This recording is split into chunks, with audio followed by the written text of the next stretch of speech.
सबका आज India policy foundation की इस वेबिनार में मैं कुलदीप रत्नू स्वागत करता हूं। बहुत लंबे समय से हम सब ये देख रहे हैं कि किसानों के मुद्दों पर सार्वजनिक तौर पे बहुत विषयों पे चर्चा हो रही है, बहुत बहस चली है और पिछले कुछ समय से हमने देखा है कि आंदोलन भी है और समाज के विभिन्न पक्षों की तरफ से और विभिन्न संगठनों की तरफ से किसानों के हित के लिए अनेक विषय, अनेक मुद्दे, अनेक मांग खड़ी हुई है। किसानों की समस्याएं अनगिनत हैं और उन समस्याओं में सबसे बड़ी जो समस्या है वह कृषि के उत्पादन से जुड़ी हुई है और कृषि के उत्पादन की खरीद से जुड़ी हुई है।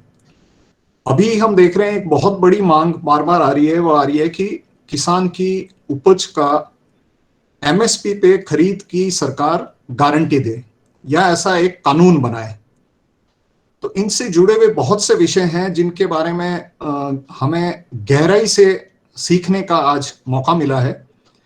आज हमारी इस वेबिनार के प्रमुख वक्ता डॉक्टर सिराज हुसैन साहब हैं। डॉक्टर सिराज हुसैन 1979 बैच के आईएएस हैं। आप यूपी कैडर में आपने काम शुरू किया और भारत सरकार के कृषि मंत्रालय में आप सचिव रहे। आप फूड प्रोसेसिंग इंडस्ट्रीज मिनिस्ट्री में भी आप सेक्रेटरी रहे। आप भारतीय खाद्य निगम के फूड कॉरपोरेशन ऑफ इंडिया के आप चेयरमैन और मैनेजिंग डायरेक्टर भी रहे और आप 5 साल तक जामिया हमदर्द विश्वविद्यालय के वाइस चांसलर भी रहे। आपने अपने लंबे ब्यूरोक्रेटिक जो एक्सपीरियंस है उसमें बहुत बड़ा भाग डॉक्टर हुसैन का agriculture, cooperatives, food processing, industry, power, इन सब सब्जेक्ट्स में गुजरा है। लेकिन लंबा समय आपका जो एग्रीकल्चर और फूड प्रोसेसिंग से रिलेटेड मंत्रालयों में, विभागों में गुजरा है और हमें आज बहुत आनंद का अनुभव हो रहा है कि आपने हमारा जो निवेदन था वो स्वीकार किया और आप हमारे मार्गदर्शन के लिए आज आप उपस्थित हैं। हमारे दूसरे वक्ता श्री उमेंद्र दत्त, उमेंद्र जी पंजाब में खेती विरासत मिशन के एग्जीक्यूटिव डायरेक्टर हैं। आप वैसे आप पत्रकार रहे हैं, संपादक रहे हैं और लंबे समय तक आपने खेती, पर्यावरण और खेती से जुड़े हुए जो विषय हैं उसमें खास तौर पे आपका फोकस ऑर्गेनिक फार्मिंग पे अधिक रहा है। आपने बहुत समय तक पंजाब में काम किया है। खेती विरासत मिशन ने अपनी एक विशिष्ट पहचान बनाई है ऐसे विषयों पे काम करने के लिए। एग्रो इकोलॉजिकल जो टॉपिक्स हैं, जो इश्यूज हैं, उन पे आपका बहुत लंबा आपका काम है और आप national task force on organic farming उसके आप सदस्य हैं। आप national institute of plant health management Hyderabad उसके आप एग्जीक्यूटिव काउंसिल के सदस्य हैं। इसी तरह Indian council for forestry research and education Dehradun उसकी एग्जीक्यूटिव काउंसिल के भी आप सदस्य हैं। उमेंद्र जी ने जो काम किया है उसका विभिन्न संगठनों की तरफ से और संस्थाओं की तरफ से उसका अभिनंदन किया गया और आपको कई तरह के अवार्ड भी मिल चुके हैं। उमेंद्र जी, आपका भी बहुत बहुत स्वागत, आपने समय दिया। और आज का जो विषय हमने रखा है प्रोडक्शन एंड प्रोक्योरमेंट से जुड़े हुए जो विषय हैं एग्रीकल्चर में, उन विषयों से जुड़े हुई क्या चुनौतियां हैं, क्या चैलेंजेस हैं और किसानों के सामने जो समस्याएं हैं। आज हम जानते हैं कि किसान की सबसे बड़ी जो समस्या है वह जितनी मेहनत और जितनी लागत है उसके मुकाबले उसे लाभदायक मूल्य नहीं मिलता। आज का जो विषय है किसानों से जुड़ा हुआ और हम सब देख रहे हैं अभी देश भर में उसकी पूरी चर्चा भी है, बड़ा आंदोलन भी चल रहा है दिल्ली में। तो ये सारे मुद्दे, किसानों से जुड़े हुए सारे मुद्दे, उनका बड़ा व्यापक परिदृश्य है। उनकी कोई एक विषय या एक मुद्दा किसानों की तकलीफ का कारण नहीं है, उसके बहुत सारे मुद्दे हैं और उसमें हम चाहेंगे कि आज हम कुछ प्रकाश डालें। लेकिन हम आज फोकस हमारा अधिकतम रहेगा कि किसान की जो उत्पादक क्षमता या कृषि का जो उत्पादन है वो उत्पादन से जुड़ी हुई क्या समस्या है और उस उत्पादन की खरीद से जुड़ी हुई क्या समस्याएं हैं और उनका क्या समाधान, बेहतर समाधान हो सकता है। इन सब के विषयों के ऊपर मैं चाहूंगा कि पहले हमारे वक्ता अपने थोड़ा समय देके उस पे कुछ प्रकाश डालें और उसके बाद हमारे जो माननीय आज अतिथिगण हैं जो आज इसमें पार्टिसिपेट कर रहे हैं, वे सब अपने जो भी प्रश्न हो वे प्रश्न आप चैट बॉक्स में टाइप करें और समय के अनुसार हम उन प्रश्नों को उठाएंगे और हमारे वक्ता उन प्रश्नों का जवाब दें। तो मैं निवेदन करूंगा पहले डॉक्टर सिराज हुसैन सर से कि सर ये जो इश्यूज हैं सारे, और इन इश्यूज में बहुत सारी भ्रांतियां हैं, बहुत सारे इमोटिव इश्यूज हैं कि भाई क्यों नहीं सरकार सारा कुछ खरीद लेती है, क्यों नहीं सारा एक फिक्स अच्छा बढ़िया प्राइस दे देती है किसान की आय से जुड़े हुए। और हम सब जानते हैं और हम सब चाहते भी हैं कि किसान की आय बढ़े, किसान का जीवन स्तर बढ़े और उसकी उसकी कृषि को एक हम लाभदायी उपक्रम के रूप में उसकी स्थापना कर पाए। तो क्या चुनौतियां हैं, क्या उसमें बाधाएं हैं और उनके लिए क्या उपयुक्त समाधान हो सकता है। आपका लंबा अनुभव रहा है, आपने एफसीआई को लीड किया है, आपने एग्रीकल्चर मिनिस्ट्री में आप सेक्रेटरी रहे हैं, आपने प्रदेश स्तर पे काम किया, राष्ट्रीय स्तर पे काम किया, अभी आप एक बड़े एक थिंक टैंक है इक्रियर, उसमें आप सीनियर विजिटिंग फेलो हैं। तो अर्थव्यवस्था, कृषि, उससे जुड़े हुए सारे विषयों की आपकी गहरी समझ है। तो हमारा आपसे निवेदन है कि आज if you could throw some light on all those issues, language, whichever language you feel comfortable, and please guide us. Over to you, sir. Dr. Siraj Hussain, sir. देखिए, दो तीन चीजें बहुत अहम हैं, वो हमको शुरू में ही याद रखें हम तो बेहतर होगा। उसमें सबसे पहली बात यह है कि कॉन्स्टिट्यूशनल स्कीम में एग्रीकल्चर को हमारे फ्रेमर्स ने एक स्टेट सब्जेक्ट माना है। इसमें से कुछ एंट्रीज कॉन्करेंट लिस्ट में और कुछ ट्रेड की एंट्रीज यूनियन लिस्ट में भले ही हो, लेकिन अगर हम ऑन द होल देखें तो एग्रीकल्चर एक स्टेट लिस्ट का सब्जेक्ट है। और ये सही भी है, क्योंकि हम देखते हैं कि पूरे भारत के लिए कोई एक कृषि नीति बनाना बहुत मुश्किल काम है और उसमें तमाम तरह की समस्याएं उत्पन्न होती हैं। हमने वक्तन फवक्तन इन समस्याओं को करीब से देखा है।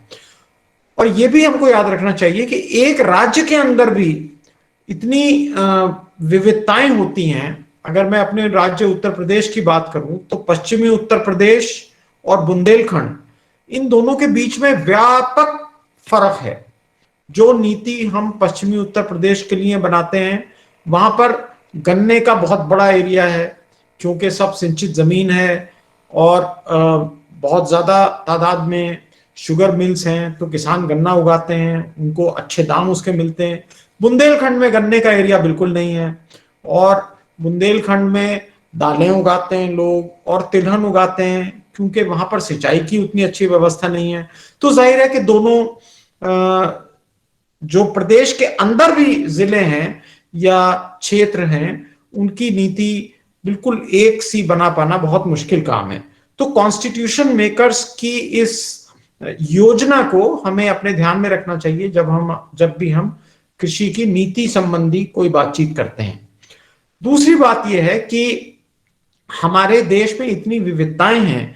अगर आप जमीनों की ओनरशिप को लें तो किसी राज्य में, अगर आप बिहार की एग्जाम्पल ले लें या पश्चिमी बंगाल की एग्जाम्पल ले लें या पूर्वी उत्तर प्रदेश को हम देखें, तो वहां पर 0.3 हेक्टेयर से लेके 0.5 हेक्टेयर तक की ऑपरेशनल होल्डिंग है।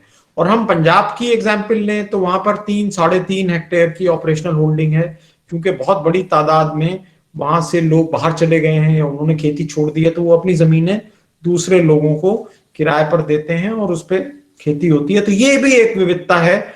सिंचाई का बहुत बड़ा विविधता है राज्यों के बीच में।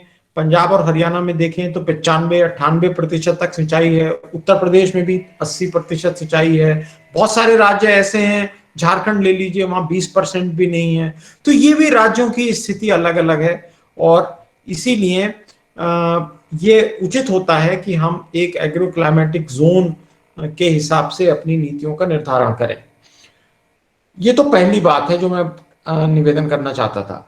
दूसरी बात यह है कि भारत सरकार ने खास तौर से पिछले 7 साल में, जब से मोदी सरकार बनी, मैं उस सरकार में सचिव रहा, तो कई ऐसी नीतियां लाई गई जो कि कृषि क्षेत्र के लिए बहुत अहम है और किसानों की आमदनी बढ़े इसका प्रयास था और बेहतर मार्केटिंग हो सके इसका प्रयास था।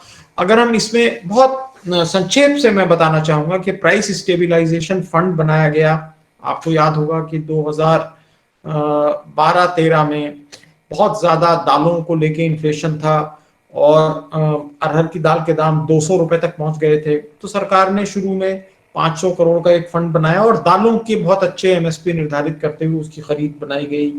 इसके बाद ई नैम हम लोगों ने बनाया, जिसका मकसद ये था कि इलेक्ट्रॉनिक पद्धति के माध्यम से खरीदारों की संख्या बढ़े। वो अभी तक मैं ये नहीं कह सकता हूं कि बहुत कामयाब है, लेकिन बहरहाल एक कोशिश की गई थी। प्रधानमंत्री फसल बीमा योजना हम लाए और उसके बारे में भी लोगों की तरह तरह के विचार हैं, लेकिन मैं कहूंगा कि उन राज्यों की अपेक्षाकृत जहां बीमा की कोई योजना नहीं है, उन राज्यों के किसानों की बेहतर स्थिति है जहां प्रधानमंत्री फसल बीमा योजना का फायदा उठाते हैं। ये दूसरी बात मैं निवेदन करना चाहता था। तीसरी बात यह है कि हमारे देश के कुछ राज्यों ने, जिसमें पंजाब, हरियाणा, पश्चिमी उत्तर प्रदेश प्रमुख है, जहां पर शुरुआत हुई थी ग्रीन रिवॉल्यूशन की, उन राज्यों की राज्य सरकारों ने बहुत अच्छा काम किया और अपने यहां ऐसा अच्छा एपीएमसी मंडी का एक जाल बिछाया कि किसी भी किसान को बहुत ज्यादा चलना ना पड़े, बहुत ज्यादा दूर तक ना जाना पड़े और वो अपनी फसल लेके एक एपीएमसी की मंडी में लाएं और वहां पर बहुत अच्छी प्रोक्योरमेंट की व्यवस्था की गई। आप सभी को शायद मालूम होगा कि देश में जब ग्रीन रिवॉल्यूशन शुरू हुआ और ये हुआ कि अब उत्पादन बढ़ेगा, तो उसी साल एग्रीकल्चर प्राइसेस कमीशन बनाया गया और उसी साल में food corporation of India act बनाया गया और फूड कॉर्पोरेशन ऑफ इंडिया की स्थापना की गई। तो ये दोनों चीजें साथ साथ चली और पंजाब और हरियाणा की राज्य सरकारों ने बहुत अच्छा काम किया और उन्होंने एक ऐसी व्यवस्था बनाई कि वहां के किसानों को गेहूं का, शुरुआत में गेहूं से ग्रीन रिवॉल्यूशन शुरू हुआ, उसके बाद धान का उत्पादन बढ़ता चला गया। तो ऐसी व्यवस्था वहां पर बनाई गई कि किसानों को वो मूल्य मिल सके।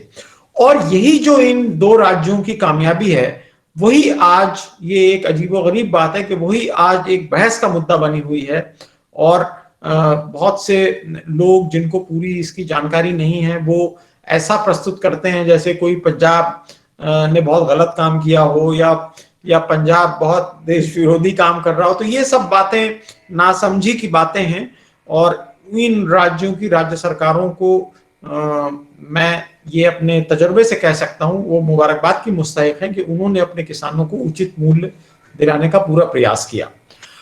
अब चौथा पॉइंट ये है कि गेहूं और धान का जो प्रोक्योरमेंट हम करते हैं उसके लिए एक बहुत बड़ा देश में स्ट्रक्चर बना हुआ है।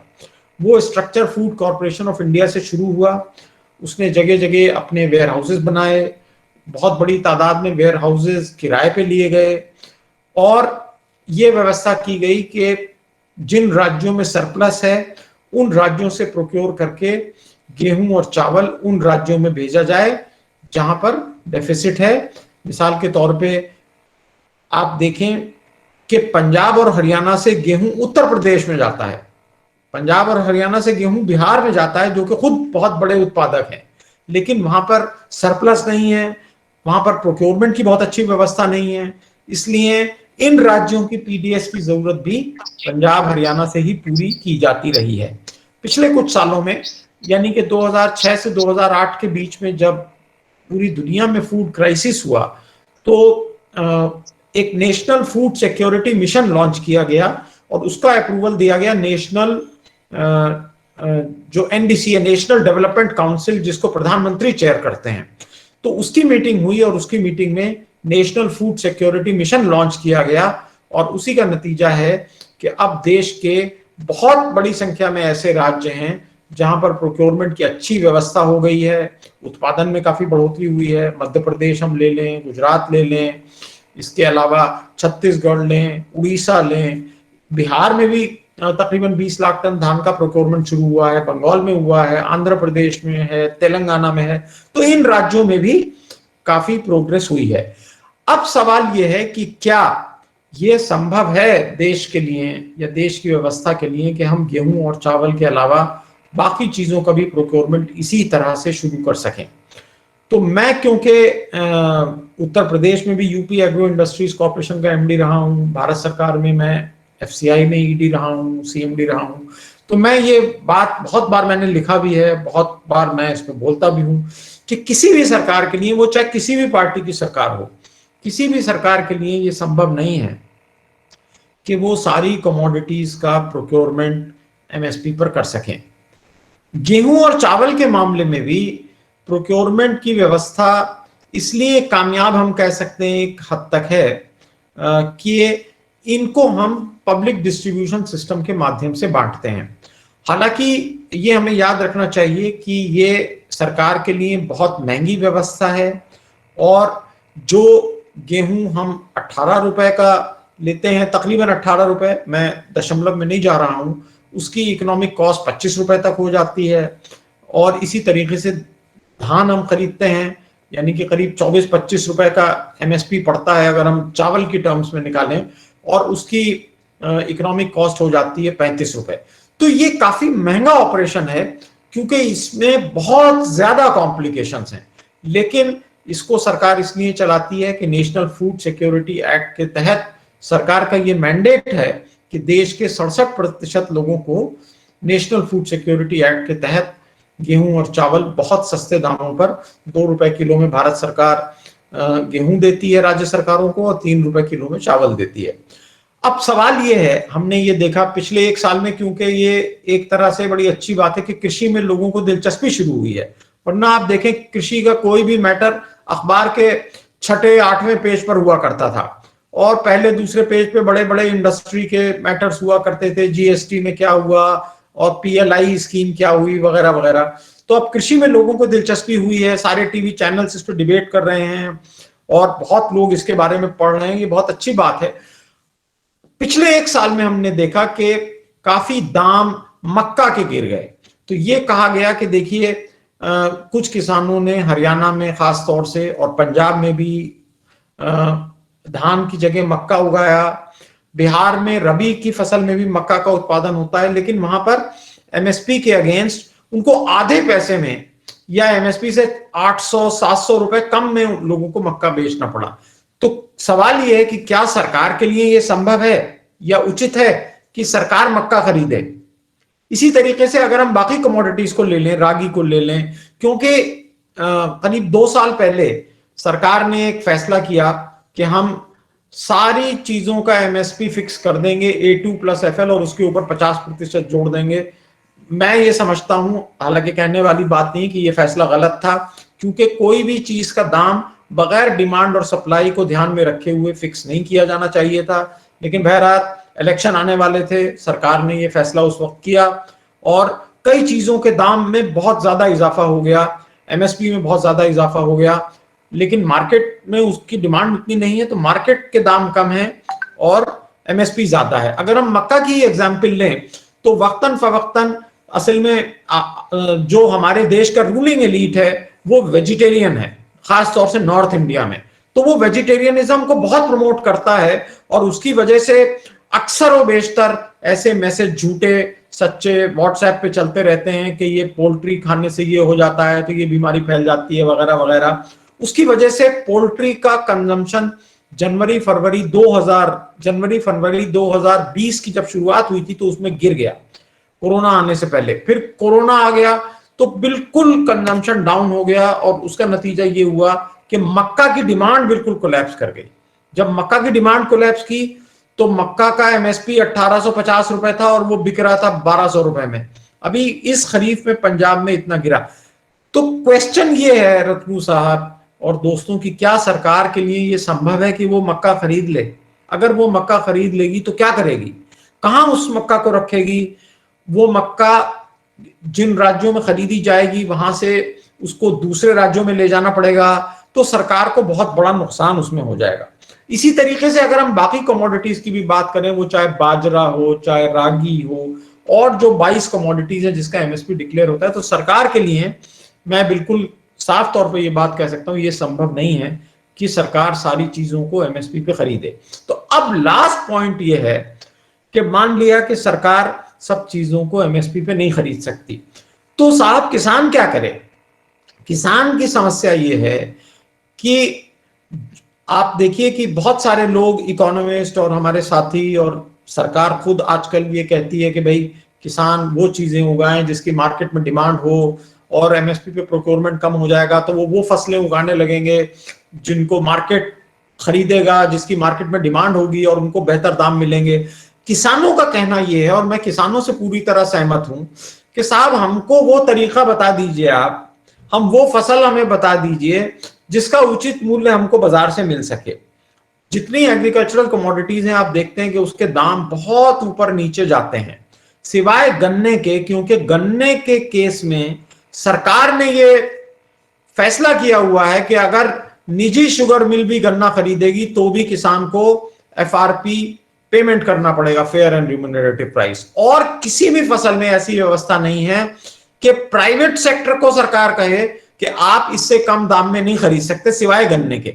इसीलिए गन्ने की फसल और सभी फसलों के मुकाबले में सबसे ज्यादा लाभदायक है।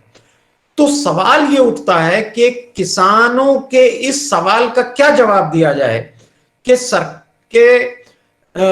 ऐसी कौन सी फसल हम उगाएं साहब कि जिसके हमको मुनासिब दाम मिल चुके। 2014 में जब नई सरकार बनी तो हमारे मंत्री बने मिनिस्टर ऑफ स्टेट, पश्चिमी उत्तर प्रदेश के थे, आज भी मंत्री हैं। उन्होंने कहा, सिराज साहब, क्योंकि जब मैं एसडीएम था तो वो तो बच्चे रहे होंगे, तो वो सिराज साहब कहते थे, हालांकि मेरे बॉस थे, मिनिस्टर थे, वो कहने लगे, सर जी आप बता दीजिए हम कौन सी फसल उगाएं, आप हमसे मत पूछिए, हमारे ऊपर मत छोड़िए, आप बता दीजिए कि हम कौन सी फसल उगाएं जिसका हम मुनासिब दाम मिल सके। तो इस वेबिनार के माध्यम से मैं आप सब लोगों के सामने ये प्रश्न रखना चाहता हूं, क्योंकि इसका जवाब मेरे पास नहीं है, और मैं चाहता हूं कि नरेश सिरोही साहब भी आ गए, उनको मैं सलाम करता हूं।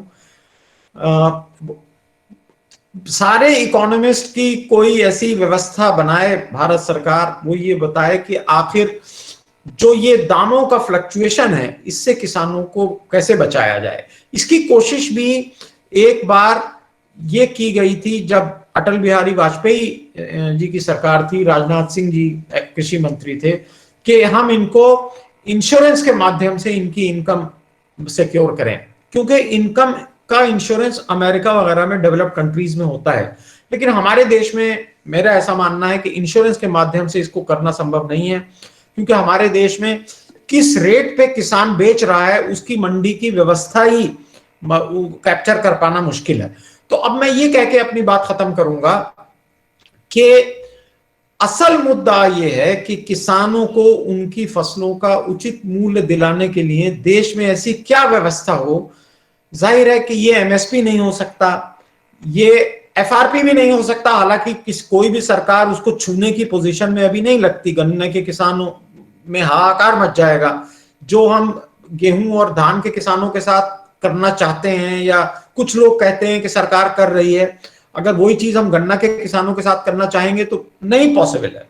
तो क्या ऐसी पॉलिसी हो, क्या डायरेक्ट इनकम सपोर्ट की पॉलिसी हो सकती है जैसा कि चीन में है, वो किसानों को पर हेक्टेयर बेसिस पे डायरेक्ट इनकम सपोर्ट देते हैं और किसानों के ऊपर छोड़ते हैं कि वो कौन सी फसल उगाएं। क्या वो बेहतर व्यवस्था होगी? इस पर काफी गहन विचार विमर्श की जरूरत है। बहुत बहुत धन्यवाद डॉक्टर हुसैन, आपने इंट्रोडक्टरी रिमार्क रखा, और मैं अब निवेदन करूंगा उमेंद्र जी से कि ये जो विषय, कुछ प्रश्न डॉक्टर हुसैन ने उठाए, और उन प्रश्नों को आगे ले जाएं आप, और खासतौर में आप लंबे समय से कृषि के बारे में आप लिखते रहे हैं, कृषि के क्षेत्र में आपने काम किया है, और पंजाब में आप जमीन पर किसानों के बीच में विभिन्न विषयों पे, एग्रो इकोलॉजिकल इश्यूज और दूसरे इश्यूज पे आप काम कर रहे हैं। तो व्यापक अगर दृष्टिकोण से हम देखें तो किसानों की समस्याएं और किसानों की समस्याओं के लिए उसके समाधान के लिए क्या उपयुक्त उपाय हो सकते हैं। अभी जैसे डॉक्टर हुसैन ने बताया कि भाई हर सरकार के लिए संभव नहीं है कि उसमें हम वापस प्रश्न उत्तर में जाएंगे तब कुछ प्रश्न पूछेंगे डॉक्टर हुसैन सर से कि ऐसा क्यों नहीं संभव है, लेकिन आप इस विषय को आगे बढ़ाइए। देखिए, बड़ी बात तो ये है, मैं इसको थोड़ा अलग दृष्टि से देखता हूं। अब ये सब जो हुआ, ग्रीन रेवोल्यूशन लाया गया, तो ये लाया गया था कि देश में खाद्यान्न की दिक्कत थी, संकट था, वहां से लिया। वो जो आप सब जानते हैं, लाल बहादुर शास्त्री जी का काल, बाद में इंदिरा गांधी जी ने इसको लिया, जगजीवन राम उस समय कृषि मंत्री थे, और वो सब शुरू हुआ। तो वो शुरुआत हुई, देश एक संकट में था खाद्यान्न के, भोजन के।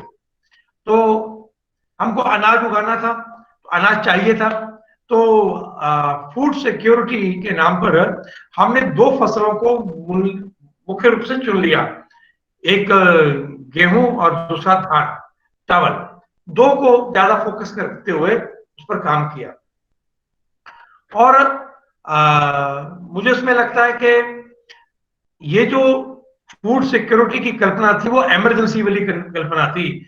जैसे किसी व्यक्ति के घर में भुखमरी हो और बहुत भूखा हो, तो आप उसको एक बार तो घर में जाके देंगे, वो कुछ आटा, दाल, चावल, ऐसे एक आधी दाल ही देंगे, और दाल चावल ही देंगे, कुछ थोड़ा सब्जी वब्जी दे देंगे, ऐसा। तो वो एक तरह का आपातकाल था। और देश की फूड सिक्योरिटी की वो जो कॉन्सेप्ट था वो आपातकाल के अंदर बना, मतलब गढ़ा गया नहीं मैं कहूंगा, वो इवॉल्व हुआ, वो ऐसे उभर के आया उस समय। और सब एक सहमति थी, कोई राजनीतिक विरोध भी नहीं था उस विषय में। किसी चाहे समाजवादी पार्टी रही हो, चाहे जनसंघ रहा हो, किसी पार्टी ने उस फूड सिक्योरिटी के मॉडल पर कोई सवालिया निशान नहीं लगाया, किसी चिंतन पे नहीं लगाया। मतलब वो चाहे प्लानिंग कमीशन था, मुझे मालूम नहीं, सिराज जी बता सकते हैं ब्यूरोक्रेसी में उस समय क्या सोच विचार था, तो वो किसी ने उसको सवाल नहीं खड़ा किया। हाँ, अब उस सवाल वो जब हो गया, उसके 30-40 साल बाद लगता है कि वो फूड सिक्योरिटी का जो कॉन्सेप्ट था वो रिडक्शनिस्ट था, वो उसमें लोचा था, वो अपूर्ण था। अब लगता है, अब जाके लगता है कि नहीं भाई, हमने तो बहुत कुछ बीच में से गायब कर दिया। मतलब अगर कहा जाए तो हमारे फूड में से मिलेट्स गायब हो गए। अच्छा, फूड में से गायब हुए तो वो हमारी खेती में से भी गायब हो गए, बहुत कुछ।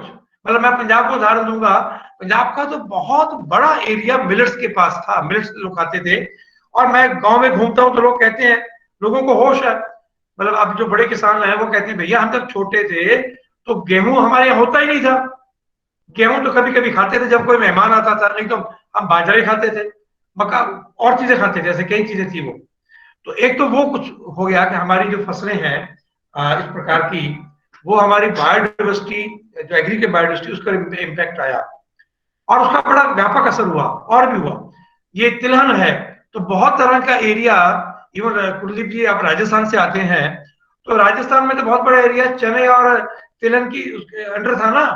तो आप इंदिरा गांधी केनाल वहां लेके गए, तो इंदिरा गांधी केनाल लेके गए, या जो भी हुआ, चाहे नर्मदा का डैम बना या और जगह हुआ, तो जो जो वो डैम बने, जो जो वो इरिगेशन हुई, मतलब पंजाब का वो एरिया जहां खूब चना होता था, खूब कपास उगता था, तो कपास तो फूड ग्रेन नहीं है, फिर भी कपास की एक फसल थी, या जो है ये मिलेट्स होते थे, वो सारे के सारे गायब हो गए, पूरे के पूरे।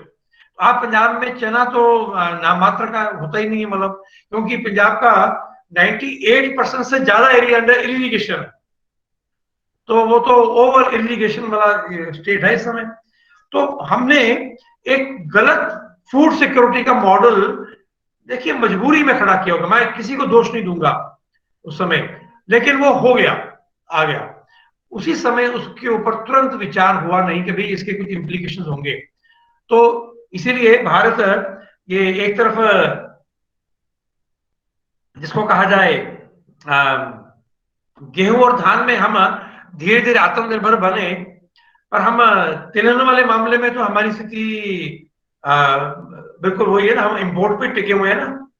वो राजीव गांधी जी के समय में जरूर थोड़ा सा एक बार हमने तिलहन के मामले में आत्मनिर्भरता के निकट पहुंचने की कोशिश की थी, कुछ हद तक राजीव गांधी जी के समय में हुआ था, वो ऑपरेशन येलो का था शायद नाम उसका।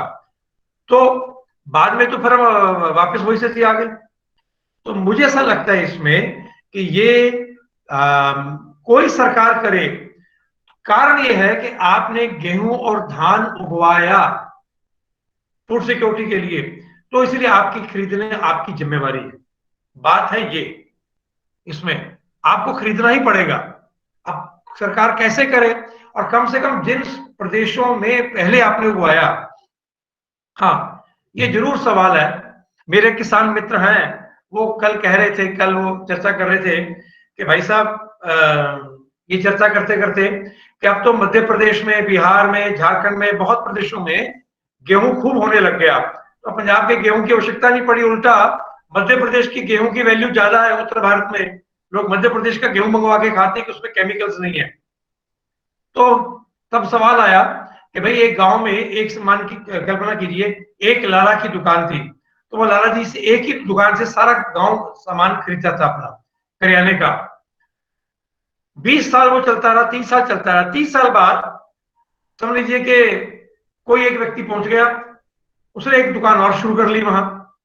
अब वो जो लाला ये कहे कि भाई 30 साल मैंने आपने मुझसे खरीदा है, तो आप मुझसे ही खरीदो, ये दूसरा जो है वो उससे नहीं खरीद सकते, तो ऐसा शायद हो नहीं सकता, ये होगा नहीं। तो जिन प्रदेशों ने अपने आप में गेहूं और चावल में, धान में आत्मनिर्भरता अर्जित कर ली है, तो निश्चित रूप से वो जो प्रदेश हैं वो पहले अपना ही बेचेंगे, अपना ही खरीदवाएंगे, अपने किसान का बिकवाएंगे। तो सेंट्रल जो गवर्नमेंट है वो पीडीएस में या जो सोशल वेलफेयर स्कीम्स है जितनी भी, ये इसको कहा जाता है नेशनल फूड सिक्योरिटी एक्ट से जुड़ी हुई जितनी नई नई स्कीम्स आ गई हैं, 2 रुपए किलो, 3 रुपए किलो वाली, तो उसकी भी सीमा होगी ना। तो मुझे लगता है वो सवाल जवाब तो मेरे पास भी नहीं है। और मुझे लगता है जिन लोगों ने पहले खूब शुरू किया उगवाया, उनको आप ऐसा अचानक गैप नहीं कर सकते थे। आप मतलब उनको अचानक रोक देंगे, वो नहीं हो सकता था। कोई सिस्टम ऐसा बनता, मुझे जो लगता है ऐसा अच्छा होता कि सरकार जो है एक बृहद योजना बनाती, और ये योजना 2 स्तर पर बनती। एक तरफ देश की सारी पॉलिटिकल पार्टीज को, मैं जितनी भी कम से कम कहूं चुनाव आयोग जिन पॉलिटिकल पार्टीज को मान्यता देता है, एक बार उनको बुलाते, भैया ये स्थिति है, एक समय में वो गेहूं पंजाब में ही, हरियाणा में ही होता था, वेस्टर्न यूपी में होता था, आज सारे देश में वो गेहूं उगने लग गया है। तो अब ये दिक्कत आ रही है, बताइए क्या है? क्योंकि अल्टीमेटली कभी वो राज्य सत्ता में, कभी वो सत्ता में, तो सबको मिलके ही ये सुझाव, ये मतलब समस्या का समाधान करना पड़ेगा। तो इस पे एक वाइडर नेशनल पॉलिटिकल कंसेंसस ये बनना चाहिए था, उसकी कोशिश होनी चाहिए थी, उसमें राजनीति नहीं होनी चाहिए थी। चाहे कांग्रेस है, बीजेपी है, या जनता दल है, या सीपीएम सीपीआई है, इसमें राजनीति नहीं, या समाजवादी पार्टी है, बहुजन समाज पार्टी, जो भी है, इसमें राजनीति भी है। ये तो कॉमन प्रॉब्लम है, जो कोई भी सत्ता में आएगा, ये देश का प्रश्न है, ये राजनीतिक पॉलिटिकल पार्टी का प्रश्न नहीं है। तो इसमें राजनीति नहीं होनी चाहिए थी। एक बड़ा मैं तो उसको खाली पॉलिटिकल कंसेंसस नहीं कहता, मैं तो उसमें सोशल शब्द भी जोड़ता हूं, उसमें किसान संगठनों को भी शामिल करते। भाई देखिए, मध्य प्रदेश, ये जो क्या है अभी आंध्र प्रदेश के लोग, तो मेरी जो बात हुई मध्य प्रदेश के कुछ लोगों से, आंध्र प्रदेश के लोगों से, तो उन्होंने कहा जी क्या खाली पंजाब हरियाणा के किसान ही लाडले बेटे हैं क्या? हमारा सामान नहीं बिकना चाहिए क्या? वो भी सवाल खड़ा करते हैं, क्योंकि वहां एमएसपी जा ही नहीं रही, वहां प्रोक्योरमेंट वाला मामला, कोई गवर्नमेंट खरीद ही नहीं रही वहां, तो गवर्नमेंट भी कितना खरीदेगी? गवर्नमेंट की भी एक लिमिटेशन है इसमें। और मुझे लगता है कि जो जैसे ये पंजाब में तो जो 70,000 करोड़ रुपए का खरीद लिया उन्होंने, शायद इसे थोड़ा सा कम हरियाणा से खरीदा होगा, उससे थोड़ा और कम यूपी से खरीदा होगा। बाकी देश देखेंगे तो बाकी देश में तो मामला टिकता ही नहीं है। तो मुझे ऐसा लगता है इस सारे मामले में एक गलत फूड सिक्योरिटी का मॉडल आ गया। उस गलत फूड सिक्योरिटी के मॉडल ने हमारी जो है एक जो एग्रीकल्चर डाइवर्सिटी थी वो गायब कर दी, और उसके बहुत तरह के उसके इम्प्लीकेशंस हुए, उसके इकोलॉजिकल इम्प्लीकेशंस है, हेल्थ इम्प्लीकेशंस है, बहुत कुछ और भी है। हम उन विषयों में नहीं जा रहे, आज आपका वो टॉपिक नहीं है।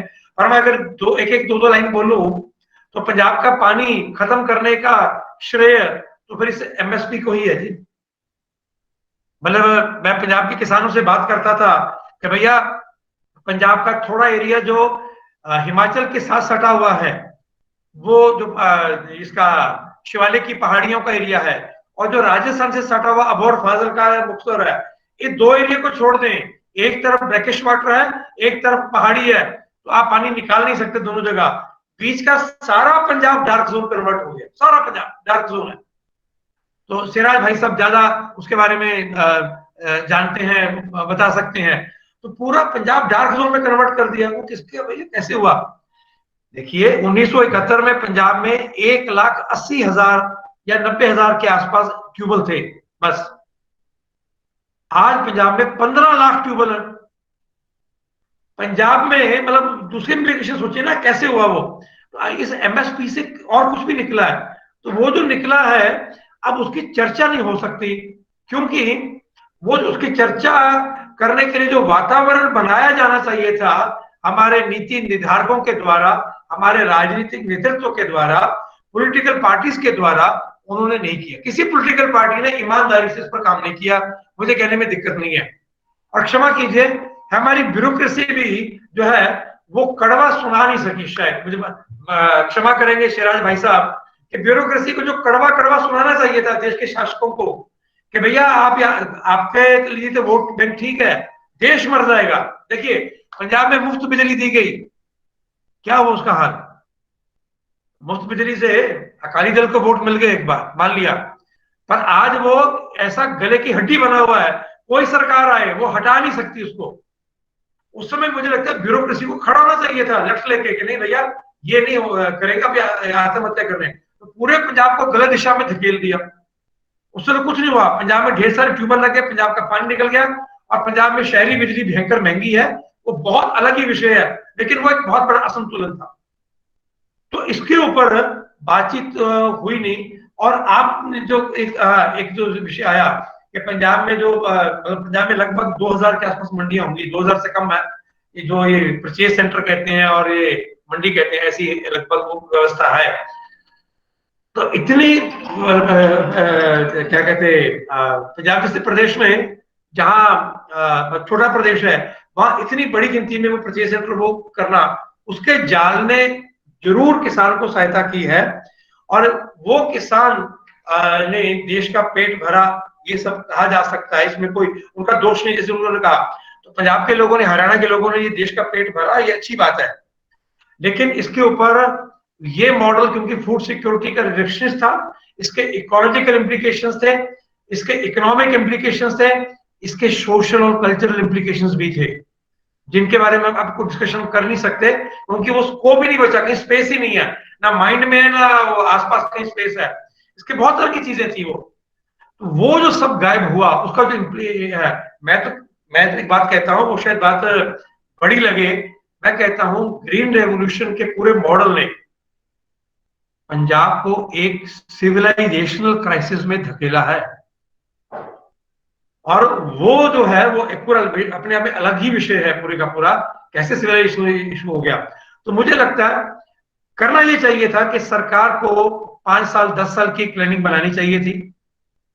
आप इंटर स्टेट काउंसिल की मीटिंग लेते इसके ऊपर, सारे मुख्यमंत्रियों से बात करते, और फिर जो प्रमुख प्रांत इसमें उलझे हुए हैं 8 10 12 जो भी हैं, उनके मुख्यमंत्रियों की एक कमेटी बनाते, उनसे तो बात करते हैं कि भैया ये है सत्य जमीन का, आप बताइए, आप किसी पर दल के हो उसका विषय नहीं है, देश तो आपका है ना, तो कुछ चीजें ईमानदारी से करेंगे भैया, इसमें राजनीति नहीं करेंगे, तो ईमानदारी से करेंगे। तो वो कम से कम एक बात करते, और इसको धीरे धीरे टेपर ऑफ करते। वो जो आप दे रहे, आपने दिया ना, इतनी सब्सिडी दी है, जैसे सिराज भाई साहब बता रहे थे कि इकोनॉमिक कॉस्ट जो उसकी पड़ती है वो कितनी भयंकर पड़ती है, तो मुझे लगता है अपने आप में वो बहुत बड़ी बात है।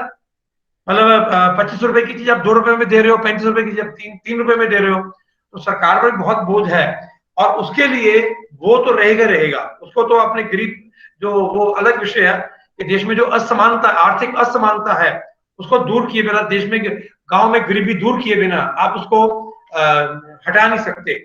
लेकिन जो आप पूरा कुछ प्रदेशों पर इतनी निर्भरता, अधिक निर्भरता करके उनको पहले तो आपने फंसा दिया।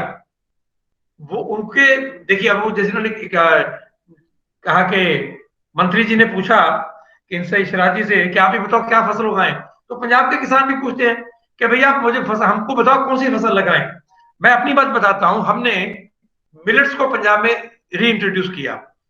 हमारा तो री इंट्रोड्यूस करने का प्रयास, एक छोटी एनजीओ है, तो हमारा तो प्रयास था हेल्थ, कि पंजाब के लोग गेहूं चावल खा के बहुत बीमार हो रहे हैं, तो मिलेट्स बहुत हेल्दी हैं और मिलेट्स में इनबिल्ट एंटी कैंसर प्रॉपर्टी है। तो पंजाब में जो बहुत बड़े इलाके में कैंसर फैल रहा है, तो हम ये कहते हैं कि भाई आप मिलेट्स खाओ, मिलेट्स पे जाओ। तो मिलेट्स हमने रागी उगवाई, हमने कहीं कुछ उगाया। तो मुझे याद है, जो रागी आंध्र प्रदेश और कर्नाटक में 25 रुपया किलो या उत्तराखंड में 22 से 25 रुपए किलो मिल सकती थी, मिलती है, वो पंजाब के किसानों की हमने रागी 65 रुपए किलो बिकवाई। तो पहले साल तो हमने बिकवा दी, या 2 साल हमने बिकवा दी। अब क्या हुआ, जब इसकी मार्केट बनी तो जो व्यापारी है वो बीच में आ गया। तो व्यापारी ने कहा कि भाई साहब आप ये 65 रुपए किलो बेचे तो बड़ी गड़बड़ है। तो उसने क्या किया, आंध्र प्रदेश से मंगवाई। अब क्या, एक मिलेट माल्ट बनता है उसका, रागी माल्ट। तो रागी माल्ट बनाने वाले यूनिट खड़े हो गए। एक, मैं प्रैक्टिकल एग्जांपल देता हूं, जो रागी उन्होंने 1 साल पहले हमारे पंजाब के किसान से 65 रुपए या 55 रुपए किलो खरीदी थी, वो उन्होंने दक्षिण भारत से वो 25-30 रुपए किलो में मंगवा ली। तो अगले साल उन्होंने हमारे किसान को कहा, 1 साल पहले 65 रुपए खरीदी थी उन्होंने हमारे किसान को कहा रेट कम करो। तो किसान ने मुझे फोन किया, मैंने कहा भैया भाई इसमें क्या कर सकते हैं, वो जी उन्होंने दक्षिण साउथ इंडिया से मंगवा ली, कोई उत्तराखंड से मंगवाया जा रहा है, तो क्या करेंगे इसमें हम। तो ध्यान में आ गया, वो जो 1 साल पहले 65 रुपए किलो रागी बेची थी, वो बड़ा उनको मोल तोल करके, बड़ा कम करके, पंजाब का वास्ता देके, मतलब मैंने उनसे बात की फोन पे कि भैया पंजाब को जहर मुक्त करना है, पंजाब मर रहा है, आप पंजाबी हो, पंजाब के किसानों को खरीदो। तो बहन जी थी, वो बहन जी कहती कि भाई साहब बात तो ठीक है, पर इकोनॉमिक्स भी देखनी है ना, आपके किसान तो 3 गुना दाम में बेच रहे हैं। तो बहुत हद करके उन्होंने एक किसान से खरीदी जो 40 रुपए किलो खरीदी उन्होंने। 1 साल पहले 65 रुपए किलो दाम था, अगले साल 40 रुपए किलो आ गया, अब शायद और कम होगा जो भी है। तो मुझे लगता है बड़ा विचित्र मामला है, मतलब मेरे पास भी जवाब नहीं है इसका। ये अगर मैं एक दूसरी बात कहूंगा, अगर आप सोल्यूशन कहेंगे कुलदीप जी, मुझे लगता है जितना बड़ा पंजाब है और जितनी पंजाब की आबादी है, हमने जब देश में ग्रीन रेवोल्यूशन शुरू किया तब से तो पंजाब की आबादी भी बढ़ गई। पंजाब का एरिया अंडर एग्रीकल्चर कम हुआ है निश्चित रूप से, उनकी बहुत एरिया अपने एग्रीकल्चर लैंड बहुत कंस्ट्रक्शन के नाते निकाल दिया है। तो अगर पंजाब या हर गांव, हर राज्य इस पर सोचे, और फिर जो सरप्लस होगा उसकी बात हम करेंगे, कि हर राज्य अपनी आवश्यकता का गेहूं, धान, दालें, सरसों का तेल, गुड़, कम से कम ऐसी 5, 7, 10 चीजें बन सकती है मोटी मोटी। वो हर प्रदेश आत्मनिर्भर या स्वावलंबी बनने की कोशिश करे, और वो प्रदेश बने, प्रदेश जिले तक लेके जाए उस चीज को, और जिले से वो नीचे मंडल और गांव तक जाए, कि हर गांव की जो आवश्यकता है पूरा साल। तो मुझे लगता है जब ऐसा करेंगे तो बहुत जो किसान एमएसपी के चक्कर में वो उठा उठा के मतलब उगाते हैं और जाके मंडी में फेंक के आते हैं। हमारे पंजाब में तो पंजाबी में बोलते हैं कि मंडी से सुट आए, सिट आए, वो ये कहते हैं फेंक आए। तो वो जो फेंकने वाली चीज है वो कम होगी, तो ये कुछ रास्ता ऐसे निकल सकता है। दूसरा मुझे जो लगता है कि भाई आप जिस बड़े पैमाने पे ये कर रहे हो, खड़ा किया सरकार ने इस पूरा सिस्टम, तो हुआ ये कि इसके ऊपर तो सवालिया निशान लोगों ने लगाए थे, और उन सवालिया निशानों को नजरअंदाज भी किया गया। तो मुझे लगता है अब जो समाधान है, अब समाधान ये है, एक बार सरकार, अगर मैं सीधा टिप्पणी कर दूं, ये जो बिल हैं 3, इन 3 बिलों में सरकार जो है वापस ले, वो कुछ करे, किसानों से बात करे किसी तरीके से। तो एक बार इसको खत्म करने के बाद किसान संगठनों के साथ भी इकट्ठे बैठना चाहिए। देखिए एक जो सवाल आता है ना कि आप इंडस्ट्री को इतने 1000 करोड़ का वो भाग जाते हैं, वो पैसे मार लेते हैं बैंकों के, तो सरकार बाद में राइट ऑफ करती है, कुछ करती है। तो लोगों का सवाल बड़ा सीधा है, भैया आप इंडस्ट्री को दे सकते हो तो किसान के लिए क्यों नहीं दे सकते? तो मुझे लगता है उसके लिए कोई राष्ट्रीय नीति बननी चाहिए, उसमें राजनीति नहीं होनी चाहिए। सारी पॉलिटिकल पार्टीज में बैठे इकट्ठे, भैया ये है, ये तो यही रहेगा, इसमें कुछ आगे पीछे नहीं हो सकता। तो क्योंकि जब इंडस्ट्री को देने के लिए पैसा आपके पास है, जब आप इतनी बड़ी सब्सिडी देते हो, इतना पैसा उनका राइट ऑफ कर देते हो, माफ कर देते हो, तो किसान को भी लेना जो है उसका भी अधिकार है। तो मुझे लगता है इस दृष्टि से एक राष्ट्रीय सर्वानुमति बने, वो फूड सिक्योरिटी पर भी हो, उसमें फूड सिक्योरिटी की बात भी इन्वॉल्व हो, और वो फूड सिक्योरिटी खाली गेहूं चावल वाली ना हो। तो खाली जो, क्योंकि एफसीआई को गोदाम दो तरह के संभालने आसान रहते हैं। एफसीआई को अगर 20-30 चीजें संभालनी पड़ेंगी तो एफसीआई को भी दिक्कत आ जाएगी। मुझे मालूम नहीं, शिराज साहब ठीक करेंगे अगर मैं गलत हूंगा तो मुद्दा वो है कि राष्ट्रीय सर्वानुमति बने, इसमें पॉलिटिकल लोग भी इसमें शामिल हों, पॉलिटिकल पार्टी शामिल हो, मुख्यमंत्री शामिल हो, और किसान संगठन वो शामिल हो इसमें कि भैया क्या करना है आगे। क्योंकि ये रास्ता, ये सरकार फंस गई है, क्योंकि ये सरकार थोड़ी सी तेज चल रही थी और उसमें सुधारों के चक्कर में। तो मुझे इसमें लगता है कि इनको कृषि सुधार कहना, शायद अगर मुझे कोई पूछेगा तो ये व्यापक बात थी। मैं एक बात कह दूं पहले, खत्म करने से पहले, देखिए ये पूरा खेती का मॉडल गलत था। तो खेती के गलत मॉडल में से ये संकट खड़ा हुआ, और क्योंकि वो आपने फूड सिक्योरिटी का मॉडल गलत बिल्डअप किया, तो गलत मॉडल में से ये समस्याएं खड़ी हुई हैं। दिक्कत तो करना तो चाहिए था, एक पूरा पैराडाइम शिफ्ट की बात करनी चाहिए थी। ये आईसीआर दोषी नहीं है क्या? ये कृषि विश्वविद्यालय दोषी नहीं है क्या? उनको भी कहीं पकड़ना चाहिए ना, वो भी दोषी है भैया। आप ही आपने कभी क्यों नहीं दिमाग में आपके आया कि ये अलग तरह के इसके इम्प्लीकेशंस होने वाले हैं? तो ये सब दोषी हैं, पहली बात तो ये, और उन दोषियों को के बारे में थोड़ी खड़की ढड़की करनी चाहिए। तो मुद्दा ये है इसमें कि ये जो मैं ये कह रहा, हाँ, ये जो 3 बिल वापस लेने वाली जो मुद्दा सुलझ जाए, तो इसके ऊपर एक बार हम पूरा मॉडल, खेती का जो मॉडल है, ये खेती का मॉडल हम कैसे ठीक कर सकते हैं, पैराडाइम शिफ्ट की बात करें। हमने पैबंद लगाने शुरू कर दिए, तो ये जो पैबंद लगाने वाली बात है, पैच वर्क जो कर रहे हैं, तो पैच वर्क से नहीं होगा। ये खेती का मॉडल गलत है, उस खेती के गलत मॉडल के कारण ये समस्याएं खड़ी हुई हैं। मैं 2 समस्याएं और फ्लैग कर दूं इसमें, वो इसी से जुड़ी हुई है, मतलब इस मेंटालिटी से जुड़ी हुई है, इस मॉडल से जुड़ी हुई है। एक है ये पराली जलाने वाला मुद्दा, स्ट्रॉ बर्निंग। स्ट्रॉ बर्निंग भी मोनोकल्चर और एमएसपी की देन है, और अदरवाइज नहीं आता, उसी में से आप उसी में फंसे रहे। और दूसरा जो पंजाब में ग्राउंड वाटर, हरियाणा में भी जो ग्राउंड वाटर आपने ऑलमोस्ट खत्म कर लिया है आपने पूरे का पूरा। तो ये 2 बड़ी चीजें हैं, इसके अलावा तो फिर और बहुत कुछ चीजों में हम जा सकते हैं, देखेंगे। तो मुझे लगता है ये मॉडल ठीक कैसे हो उसकी बात की जाए। जो सवाल आपने किया था कि सरकार क्या खरीदे, मुझे लगता है एक बार खरीदना पड़ेगा आपको, 4 साल 5 साल 10 साल का एक पीरियड देना पड़ेगा टेपर ऑफ करने के लिए, धीरे धीरे इसको हटाना पड़ेगा। आप अचानक नहीं कर सकते ऐसा, वो मुझे लगता है। एक बार मैं ही अपनी बात को खत्म करता हूं, फिर बाकी बातें आएंगी। धन्यवाद। धन्यवाद उमेन जी, बहुत बहुत आपको धन्यवाद। कुछ प्रश्न उठे हैं, कुछ हाथ भी उठे हैं। उनसे पहले मैं डॉक्टर सिराज हुसैन सर से एक प्रश्न करना चाहूँगा, क्योंकि आज हमारा जो विषय है उसमें प्रोक्योरमेंट एक बड़ा इंपॉर्टेंट पार्ट है। और चूंकि डॉक्टर हुसैन एफसीआई के आप चेयरमैन रहे, मैनेजिंग डायरेक्टर रहे, आप सेक्रेटरी भी रहे फूड प्रोसेसिंग इंडस्ट्रीज में। सर ये जो प्रोक्योरमेंट है इसमें 3 एंगल साथ में जुड़ते हैं, एक प्रोक्योरमेंट एंड प्राइसिंग का, दूसरा प्रोक्योरमेंट एंड स्टोरेज का, और तीसरा प्रोक्योरमेंट एंड डिस्ट्रीब्यूशन का। इन्हीं से फिर जुड़ा हुआ आ जाता है इशू कि भाई वेस्टेज भी है और उसमें अन्य जो भी समस्याएं आ रही हैं।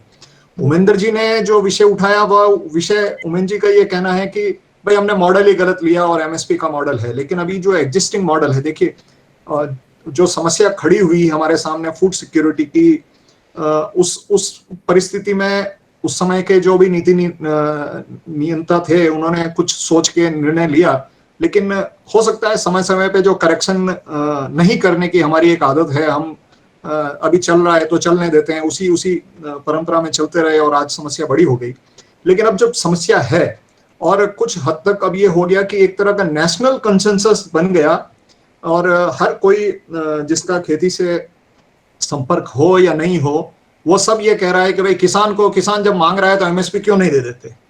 तो एमएसपी आपने कहा कि ये संभव नहीं है, और उसका मुझे लगता है कि उसका लॉजिस्टिक्स के कारण के साथ साथ इकोनॉमिक्स के भी बहुत बड़े कारण हैं। लेकिन जो एग्जिस्टिंग मॉडल है हमारा, पंजाब, हरियाणा और अब जैसे दूसरे स्टेट्स भी प्रोक्योरमेंट अच्छा करने लगे हैं, तो पहले तो ये स्टेट्स नहीं कर रहे थे तो इसलिए पंजाब हरियाणा से ज्यादा प्रोक्योरमेंट हो रहा था, अब दूसरे स्टेट्स भी करने लगे हैं। तो एक प्रोक्योरमेंट है, उसके साथ प्राइसिंग को कैसे कंटिन्यूसली आप इंक्रीज कर सकते हैं, क्योंकि इनपुट की कॉस्ट बढ़ती जा रही है। दूसरा आ रहा है कि जब आप प्रोक्योरमेंट ज्यादा करेंगे तो फिर उसका स्टोरेज आप कितना कर पाएंगे। और तीसरा यह है कि स्टोरेज आपके पास इतना है, अभी कितना है, आप उस पर थोड़ा प्रकाश डालें कि कितने समय तक के लिए हमारे पास स्टोरेज है और उसके डिस्ट्रीब्यूशन के लिए हमारे पास प्रॉपर मैकेनिज्म है या उसमें भी हमारा वेस्टेज हो रहा है। वो आखिर सारी कॉस्ट है वो देश के ऊपर और देश के जो भी करदाता हैं उन्हीं के ऊपर आ रही है। अगर हम उसको और बढ़ाएं, और एक जैसी बातें होती है कि भाई सारी फसलों की, जितनी फसलों का एक हम उपज का एक अंदाजा आपके पास होगा, आंकड़े कि कितनी फसल है और उसके लिए कितना हमारा बजट चला जाएगा, तो प्रैक्टिकली, इकोनॉमिकली और लॉजिस्टिकली इनमें क्या समस्याएं हैं, क्योंकि ये विषय मुझे लगता है कि लोगों के सामने आप उस पर प्रकाश डालें। बड़ा इमोटिव हो गया, जिससे बात करो कहते हैं क्यों नहीं आप सरकार क्यों नहीं खरीदती है हर फसल को, एमएसपी पे खरीदे तो किसान खुश रहेगा। तो इस पे आप थोड़ा प्रकाश डालिए सर। जी देखिए रत्नू साहब, मैंने पहले ये निवेदन किया कि किसानों को एक वाजिब दाम मिलना चाहिए, ये बहुत अच्छा है, लेकिन वो दाम सरकार उनकी फसल को खरीद के नहीं दिलवा सकती, उसके लिए कुछ और मेथड लाना पड़ेगा। मध्य प्रदेश ने भावांतर योजना की कोशिश की थी, लेकिन हमारा इवैल्यूएशन ये है कि भावांतर योजना भी कामयाब नहीं हुई, और जो इंडियन कंडीशंस हैं एपीएमसीज की, उसमें करेक्ट प्राइस डिस्कवरी बहुत मुश्किल काम है। देखिए जब 2006 का फूड क्राइसिस हुआ था तो प्रोक्योरमेंट उस साल बहुत ही कम हुआ था और सिर्फ 11 मिलियन टन का प्रोक्योरमेंट हुआ था, और मैं और तब के जो सेक्रेटरी थे नंद कुमार, हम प्रदेशों के सामने जाते थे, उनसे निवेदन करते थे, पंजाब गए, हम हरियाणा गए, उड़ीसा गए, छत्तीसगढ़ गए कि सर जी आप हमको कुछ दे दीजिए, हमारे पास गेहूं नहीं है देश में पीडीएस में सप्लाई करने के लिए, और हमने 55 लाख टन गेहूं 2006 और 2007 में इंपोर्ट किया। ये कोई बहुत पुरानी बात नहीं है, ये अभी 10 साल 15 साल पुरानी बात है। तो ये जो फूड सिक्योरिटी की व्यवस्था देश में इस्टेब्लिश हुई, इसने बहुत लोगों का फायदा किया है। हमें ये नहीं भूलना चाहिए कि गेहूं और चावल के स्टॉक से ही जो ये पीडीएस की व्यवस्था नेशनल फूड सिक्योरिटी एक्ट के तहत थी, इसी की वजह से इतनी बड़ी कोरोना की पैंडेमिक में अप्रैल से लेकर नवंबर तक कोई, मैं ये नहीं कहता कि 0 डेथ हुई है भूख से, हो सकता है 2-4 लोगों की डेथ हुई हो, वो भी नहीं होनी चाहिए थी हमारी प्रशासन की खामियों की वजह से, लेकिन आमतौर पे इतने बड़े देश में गरीब लोगों की नौकरियां चली गई, लाखों 20 लाख करोड़ों लोग अपना शहर छोड़ के चले गए, पुलिस ने उनको रास्ते मारा, लेकिन भूख से नहीं मरे लोगों को दिक्कत हुई, ये बात सही है, खास तौर से शहरों में खाने पीने की व्यवस्था में शुरुआत में दिक्कत हुई, लेकिन राशन की व्यवस्था ने भुखमरी से लोगों को बचाया। तो ये नेशनल फूड सिक्योरिटी एक्ट में था। दूसरी बात यह है कि नेशनल फूड सिक्योरिटी एक्ट ने ये कहा था, जब 2013 में एक्ट बना था, कि 3 साल बाद सरकार इसकी सेंट्रल इशू प्राइस को बढ़ा सकती है, यानी कि गेहूं 2 रुपए में जो देते हैं और चावल 3 रुपए में देते हैं, उसको केंद्र सरकार को पावर थी बढ़ाने की। वो नहीं हो पाया। 2014 से लेकर 2019 तक के बीच में भी 1 पैसा भी सेंट्रल इशू प्राइस नहीं बढ़ पाया। अब देखिए हर सरकार के लिए ये मुश्किल होता है। इससे पिछली भी जो सरकार थी यूपीए, उसमें भी कई बार सेंट्रल इशू प्राइस बढ़ाने का प्रस्ताव मैं खुद ले गया कैबिनेट में और नहीं अप्रूव हो पाया। मुझे पूरी उम्मीद है कि इस बार भी 14 से 19 के बीच में कंसीडर हुआ होगा। अब बहुत सारे इकोनॉमिस्ट ये भी कहते हैं कि क्या देश के 67% लोगों को आपको 2 रुपए और 3 रुपए में गेहूं और चावल देना चाहिए या उससे कम लोगों को देना चाहिए। मेरा इस बारे में हम लिखेंगे, हमारे विचारों से बहुत सारे लोग एग्री नहीं करते हैं। मेरा ये मानना ये है, मैंने इस पे पेपर भी लिखा है कि पंजाब या हरियाणा जैसी जगह में या मध्य प्रदेश में जो खुद गेहूं में इतना सरप्लस है, वहां हम 2 रुपए में गेहूं क्यों देते हैं? वहां हम अगर किसानों को डीबीटी के माध्यम से पैसा दें तो हो सकता है कि वो उस पैसे से दाल खरीद लें। ये तो हुई दूसरी बात। अब तीसरी बात यह है कि क्या सरकार खरीद सकती है सारी फसलें? नहीं खरीद सकती। गेहूं और चावल के लिए भी जब हम लोगों ने प्लानिंग करी थी 2008 से और 10 के बीच में, तो ये था कि करीब 60 मिलियन टन गेहूं और चावल की हमें जरूरत होगी देश में पीडीएस के लिए। तो जो प्लानिंग हुई है वो कैपेसिटी 60 और 65 मिलियन टन के बीच का अनाज रखने की कैपेसिटी देश ने बनाई है। अब हम खरीद रहे हैं 80 मिलियन टन, तो जाहिर है कि हमारे पास उसकी कैपेसिटी नहीं है। मैंने अभी हाल में ही आर्टिकल लिखा है कि देश को और ज्यादा साइलो बनाने की जरूरत है। ये अच्छा फैसला पिछले 2-3 साल में हुआ कि हम 10 मिलियन टन कैपेसिटी साइलो के माध्यम से बनाएंगे। साइलो अच्छी चीज है। आजकल तो अब हर चीज पे ये होता है कि जी साइलो इसने बना दिए तो क्या हो गया। जाहिर है कि साइलो एक 50 करोड़ का प्रोजेक्ट है, तो उसको तो कोई उद्योगपति बनाएगा, उसको हमारे जैसा आदमी तो नहीं बना सकता। लेकिन देश को साइलो की जरूरत है। लेकिन क्या हम सारी फसलें खरीद सकते हैं? सरकार सारी फसलें खरीद ले एमएसपी पे, फिर उसको कहां रखेगी, किस भाव में बेचेगी? ये नहीं संभव है। लेकिन ये जरूर संभव है कि किसानों को फेयर प्राइस मिलने के लिए और फ्लक्चुएशन रोकने के लिए ऐसी पॉलिसीज हों कि जब हमारे देश में जिस चीज का ज्यादा उत्पादन हो वो एक्सपोर्ट हो सके, जिस चीज का कम उत्पादन हो वो इंपोर्ट हो सके, जिससे कि हम प्राइस पे कंट्रोल कर सकें। और जिन चीजों के प्रोडक्शन की कमी है, जैसे ऑयल है, एडिबल ऑयल की बात करी गई, एडिबल ऑयल का उत्पादन बढ़े। मुझे पूरी इस बात में जरा भी मुझे शक नहीं है कि अगर हम पंजाब और हरियाणा के किसानों को इंसेंटिव देते हैं तो वो गेहूं की जगह बहुत आसानी से मस्टर्ड उगा सकते हैं। वो सिर्फ एक सवाल पूछते हैं रत्नू साहब कि अगर हम सरसों उगाने लगेंगे तो गेहूं की फसल से जितना हमको रिटर्न है, आप उतना रिटर्न हमको सरसों से दिला दीजिए, हम सरसों उगाने लगेंगे। तो ये एक इक्विलिब्रियम देश को तय करना है। और ये बात बिल्कुल सही कही गई कि ये इतना आसान नहीं है। इसीलिए देश में एक फेडरल व्यवस्था बनाई गई थी, एक नेशनल डेवलपमेंट काउंसिल बनाई गई थी कि इस तरह के मुद्दों पर सारी पार्टियां, सारे देश के मुख्यमंत्री और नीति आयोग तो तब नहीं था, चलिए प्लानिंग कमीशन था, वो सब बैठ के उस पर विचार विमर्श करें। तो मैं ये कहता हूं, आपके सवाल का जवाब ये है कि किसी भी सरकार के लिए सारी कमोडिटीज को एमएसपी पे खरीद पाना संभव नहीं है। आंकड़े मतलब अगर आप दे पाए हैं कि उसकी रफ एक एस्टिमेट कितना हो जाता, जैसे हमारा इस साल का जो बजट है वो पूरा बजट में सरकार का पूरे साल का खर्चे का जो सरकार ने अनुमान लगाया वो लगभग 30 लाख करोड़ का था। और जैसे एक रफ एस्टिमेट आता है तो कुछ लोग ये कहते हैं कि शायद 15 लाख से 16 लाख करोड़ रुपए तो फिर उसी में चला जाएगा अगर आपका खरीद में एमएसपी वगैरह का इस तरह का कुछ करते हैं तो। और जितना उत्पादन है, और वैसे भी सरकार के लिए हर उसमें फिर अन्य प्रश्न ये उठने लगेंगे कि भाई आप किसान से कुछ खरीद रहे हैं तो किसान से फसल लेके कोई और अगर प्रोडक्ट बना रहा है तो उसके लिए भी आप कुछ लाभदायी कुछ तय कीजिए। लेकिन फिर भी अगर हम एग्रीकल्चर को ही कंसीडर करें तो लॉजिस्टिक तो मैं मानता हूं कि लॉजिस्टिकली बिल्कुल भी संभव नहीं हो सकता, क्योंकि ऑलरेडी आपने बताया कि हम जितना खरीद पा रहे हैं उसी को हम प्रॉपरली स्टोरेज नहीं कर पा रहे गेहूं और चावल को ही। तो फिर हमारे लिए अन्य फसलों के लिए अलग अलग उसके लिए स्टोरेज की व्यवस्थाएं करना, हर प्रांत में कुछ न कुछ उत्पादन होगा, उनको एक जगह सेंट्रलाइज लेके आना, उनका ट्रांसपोर्टेशन करना, ये सारे विषय बड़े विषय हो जाएंगे। तो इन विषयों पे अगर आप कुछ और प्रकाश डालना चाहें डॉक्टर हुसैन।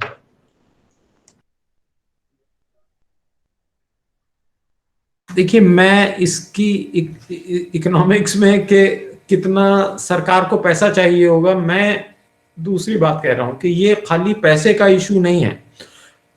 फर्ज करिए कि सरकार ये फैसला कर ले कि हम मक्का खरीदेंगे इस साल से, अब सारी फसलों को छोड़ दीजिए, एक फसल की बात कर लेते हैं, उसको सरकार ने एक इंसेंटिव दिया। अब क्वेश्चन ये है कि मक्का हम खरीद लेंगे तो करेंगे क्या?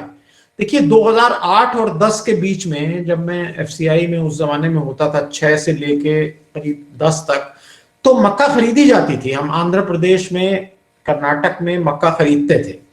उस मक्का को फिर राज्य सरकारें बेचती थी टेंडर के माध्यम से, और भारत सरकार उसको रिइंबर्स करती थी, तो उसमें भी भारत सरकार का काफी नुकसान होता था।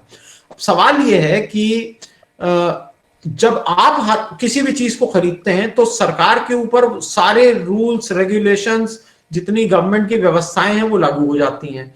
मिसाल के तौर पे आपको एक मिसाल देता हूं कि प्राइवेट ट्रेड जब गेहूं और धान खरीदती है तो रत्नू साहब और उमेन दत्त साहब वो कोई नए बैग में पैकिंग नहीं करते हैं, वो पुराने गनी बैग में पैकिंग करते हैं। सरकार जब उसको खरीदती है तो उसको जूट कॉर्पोरेशन ऑफ इंडिया के माध्यम से नया गनी बैग खरीदा जाता है। वो नया गनी बैग पुराने गनी बैग से 2 गुना या 3 गुना महंगा होता है, तो कॉस्ट का एक एलिमेंट बढ़ गया। सरकार जब ट्रांसपोर्टेशन करती है तो टेंडर के माध्यम से करती है, तो अगर हम पूरे साल का टेंडर करते हैं तो उसके कुछ रेट आते हैं, और जब प्राइवेट सेक्टर उसका ट्रांसपोर्टेशन करता है तो 8 टन की गाड़ी में वो 12 टन ले जाता है, तो उसके रेट कम होते हैं। सरकार के ट्रांसपोर्टेशन में ये शर्त है कि हम 8 टन से ज्यादा एक गाड़ी में लोड नहीं करेंगे। तो कहने का मतलब यह है कि सरकार की कॉस्ट ज्यादा आती है, प्राइवेट सेक्टर की कॉस्ट कम आती है। अगर सरकार इतना मक्का खरीद लेगी तो वो मक्का बेचेगी फिर पोल्ट्री इंडस्ट्री को, जाहिर है कि उसको बहुत लॉस पे बेचेगी। तो क्या उससे बेहतर ऑल्टरनेटिव ये नहीं होगा कि हम मक्का के किसानों को डायरेक्टली इंसेंटिवाइज कर दें कि भाई आप अगर धान से मक्का में शिफ्ट हो रहे हैं, जैसा कि हरियाणा ने इस साल किया भी 7,000 रुपए पर एकड़, तो इस तरह की कोई फिगर हम निकाल के, लेकिन ये काम होगा स्टेट बाय स्टेट। ये पूरे इंडिया के लिए कोई एक पॉलिसी बनाना बहुत मुश्किल काम है। जैसा कि दत्त साहब ने कहा कि पंजाब और हरियाणा ने हमें फूड सिक्योरिटी दी, अब आज हम उनके किसानों के कंट्रीब्यूशन को नजरअंदाज नहीं करना चाहिए, बल्कि बहुत गलत लोग कर रहे हैं जो पंजाब और हरियाणा के किसानों के बारे में तरह तरह की बातें लिखते हैं। उन्होंने फूड सिक्योरिटी दी है 40 साल, बहुत मेहनत उन्होंने की है, तो उनको हमें जो उनका लॉस ऑफ इनकम उनको लग रहा है कि होगा, उसके कॉम्पेंसेशन का कोई तरीकाकार निकालना पड़ेगा। चिराग साहब, क्या एफसीआई गेहूं और धान के अलावा कुछ और तरह के गोदाम भी बनाती है?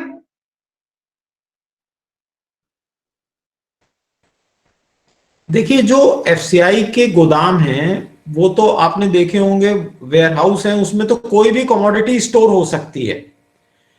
और कई राज्यों में, अगर हम गुजरात की मिसाल लें तो गुजरात में ग्राउंड नट खरीदा जाता है एमएसपी पे, वो उन गोदामों में स्टोर होता है ग्राउंड नट। इसी तरीके से महाराष्ट्र में और पंजाब में cotton corporation of India cotton खरीदती है, वो भी स्टोर हो सकता है। तो वो तो गोदाम है, उसमें कोई भी चीज स्टोर हो सकती है। सवाल ये है कि उस स्टोरेज में फिर बहुत तरह की समस्याएं हैं। मतलब खाली रत्नू साहब पैसे का इशू नहीं है। रत्नू साहब, हमने जो पेपर लिखा है, मेरा श्वेता सैनी का पेपर है, उसको देख लीजिए। लेकिन अब आजकल तो बहुत यानी कि लोग गुस्से में हैं, तो कोई बात बहुत सोबर अंदाज से करना मुश्किल है। हमने पेपर में लिखा है कि भाई आप पंजाब में क्यों गेहूं बांट रहे हैं पीडीएस में, और वहीं से प्रोक्योर कर रहे हैं, वहीं बांट रहे हैं। तो अगर हम पंजाब में लैंडलेस लेबर भी हैं, हम किसी और के खेत में काम करते हैं, हमको गेहूं और चावल वहां से मिलता है। हमको अगर आप पैसा देंगे तो हम अंडा खा लेंगे, हम चिकन खा लेंगे, हम दूध पी लेंगे, हम दाल खरीद लेंगे। लेकिन ये सब बातें अब आजकल तो कहना मुश्किल है और कोई सुनने को भी तैयार नहीं है। जी जी, नहीं, बस मेरा पूछने का अभिप्राय वही था कि रख तो सकते हैं, और मैंने जो देखे एफसीआई के गोदाम, उनमें चाहे वो गेहूं और धान ही ज्यादा देखा, और उनकी जो स्थिति देखी वो मतलब सबको मालूम है, तो काफी दुर्दशा तो रहती है उसमें, पूरी वाकई दिक्कत है संभालने में। तो क्या क्या करेगी सरकार? मुझे ऐसा लगता है कुलदीप जी के सरकार को इस पूरे विषय पे क्या कोई श्वेत पत्र लाके, और देखिए इसमें सरकार को भी ईमानदारी दिखानी पड़ेगी, बड़ा दिल दिखाना पड़ेगा, राजनीति से ऊपर उठना पड़ेगा और एक बार बात सरकार को बैठ के करनी चाहिए, सभी राष्ट्रीय दलों के साथ के बैठो भाई, शिराज साहब जैसे जो पुराने अधिकारी हैं ऐसे बिठाया जाए ना, ऐसे कुछ प्रमुख लोगों को बिठाया जाए, इसको राजनीति से ऊपर उठ के, ये राष्ट्रीय विषय है। आज जो ये किसान इतने गुस्से में हैं, मैं पंजाब से हूं तो मुझे लगता है मेरे लिए तो ये पंजाब का बहुत बड़ा सामाजिक संकट है, इसका तो पहलू दूसरा है जिस पर हम बात ही नहीं कर रहे। और अच्छा मुझे लगा शिराज साहब जो कह रहे हैं कि भाई जो लोग बदनाम कर रहे हैं, मुझे इस मंच से कहने में, कन्वे करने में मुझे लगता है कहना चाहिए, अगर हम ये कहेंगे कि ये आंदोलन नक्सलाइटों का है, खालिस्तानियों का है, ऐसा वैसा, तो वो हम गलत हैं टोटली। ये आंदोलन कृषि के किसानों के सरोकारों से शुरू हुआ, उसमें बहुत तरह की धाराएं बीच में आ गई, बहुत तरह के लोग आए, सब लोग उसमें लगे हुए हैं सहयोग करने, इवन जो अर्बन एक्टिविस्ट जैसे लोग हैं वो भी सहयोग कर रहे हैं। तो इसमें कोई खालिस्तानी समर्थक भी आया होगा और नक्सलाइट भी, उनकी संगठन भी होंगे, तो उसमें क्या दिक्कत है? उसको ऐसा कह के हम जब करते हैं तो वो उल्टा तो गड़बड़ हो जाता है। मैं आंदोलन में जाना नहीं चाहता, पर मेरा कहना कि मुद्दा वही है कि जिन किसानों ने आपको फूड सिक्योरिटी दी देश को, आप उनका हाथ पकड़िए, कुछ तरीका ऐसा अपनाइए तो होगा। और उसमें डाइवर्सिफिकेशन एक बहुत बड़ा मुद्दा रहा है। हमारे जॉल साहब ने रिपोर्ट दी थी, जॉल कमेटी की रिपोर्ट, वो डाइवर्सिफिकेशन पे थी, अब हो नहीं पाया वो सारे का सारा, क्योंकि कृषि का मॉडल वैसा है। तो मुझे ऐसा लगता है हमको इस पूरे मुद्दे के ऊपर ज्यादा खुल के सोचना चाहिए। और मैं तो एक कुलदीप जी आपको कहूंगा कि आपको ये जो चर्चा आज आपने रखी, दो लोगों को बुला के, मुझे मालूम नहीं ऑनलाइन ये पूरे पूरे दिन की भी सेमिनार चल सकते नहीं चल सकते हैं, आपको थोड़ा सा राउंड टेबल जैसी ऑनलाइन कॉन्फ्रेंस करनी चाहिए, जो लोग बैठे हैं उनका विचार सुनना चाहिए। इस समस्या का समाधान या एक सीधा हाँ या ना में उत्तर, बना बनाया उत्तर किसी के पास नहीं होगा।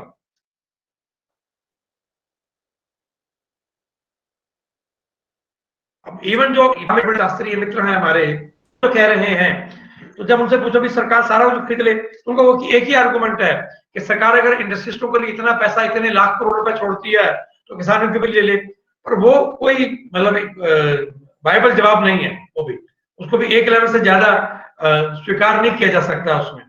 और ये जो एमएसपी को लीगल राइट बनाने का मुद्दा बीच में आ गया है, तो मुझे लगता है कि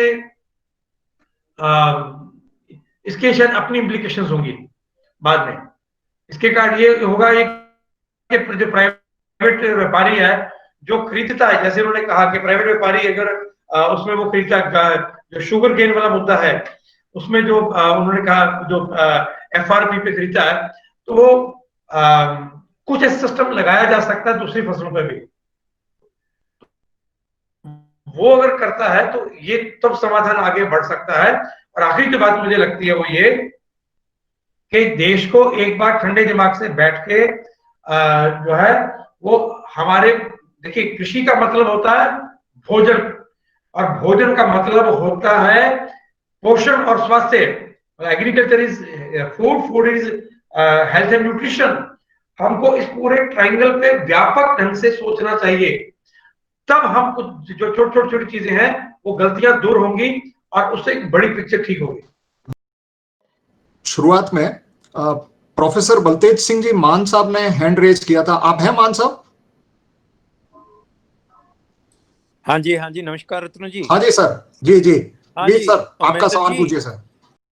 उमेंद्र जी, आपको याद आ रहा होगा 3 साल मैं भी किसान का बेटा हूं, आपने हमें गाइड किया, डाइवर्सिफिकेशन आपने हमारे घर आकर करवाई और हमारे गांव के कितने लोगों ने डाइवर्सिफिकेशन की और ऑर्गेनिक खेती भी अपनाई की। तो ये उद्यम, एंटरप्रेन्योरियल जो टैलेंट और जो स्पिरिट है आपने जगाई। एक दूसरी बात, आपने ग्रीन रेवोल्यूशन की बात की, उसमें से सरप्लस जनरेट हुए, वो कहाँ गए? वो उद्यमी किसान अगर थे तो वो उसको एग्रो बेस्ड में जाना चाहिए था। अब लिकर कंजम्पशन लगातार बढ़ रही है, ये पैसा कहाँ से आ रहा है? ये सिंगर्स कनाडा जा रहे हैं, 20-20 लाख उनकी फैमिलीज उनको दे रही हैं, ये पैसा कहाँ से आ रहा है? ये फॉल्स नैरेटिव, मुझे लगता है फॉल्स नैरेटिव सब बना हुआ है एजुटेशन का, और हमें इस वक्त आपके मार्गदर्शन की जरूरत है। आप अपने एक्सपीरियंस शेयर कीजिए। आपने कितने फरीदकोट में देखिए, कोटकपूरा में देखिए, आपने तो इनकलाब लाए हैं पंजाब में, वो बात कीजिए हमारे साथ। धन्यवाद। वो ये क्या है, बॉटम अप्रोच इसको कहते हैं, जमीन की जो आवश्यकता है वो ऊपर तक जाए, इसकी बात नहीं हो पा रही। इस सरकार ने कुछ काम किए थे अच्छे, पर वो ऑर्गेनिक फार्मिंग के, अगर मैं कह दूं, अगर मुझे लग रहा है ये मंच है, कहीं महत्वपूर्ण लोग सुन रहे होंगे जो सरकार में कुछ प्रभाव रखते हैं।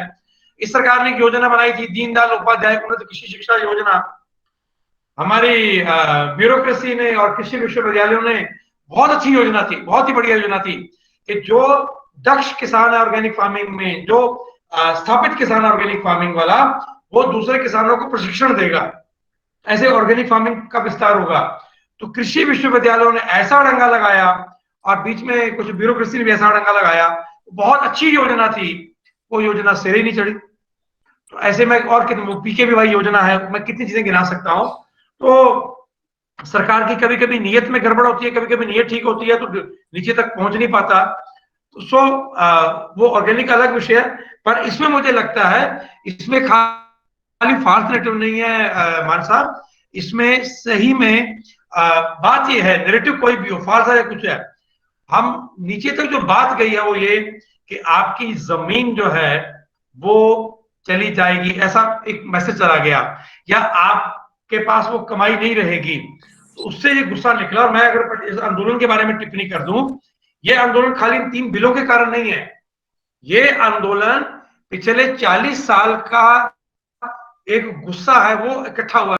मुझे ऐसा लगता है उसमें कि ये जो पूरे का पूरा मुद्दा है, इस मुद्दे पर सहानुभूतिपूर्वक सोचना चाहिए।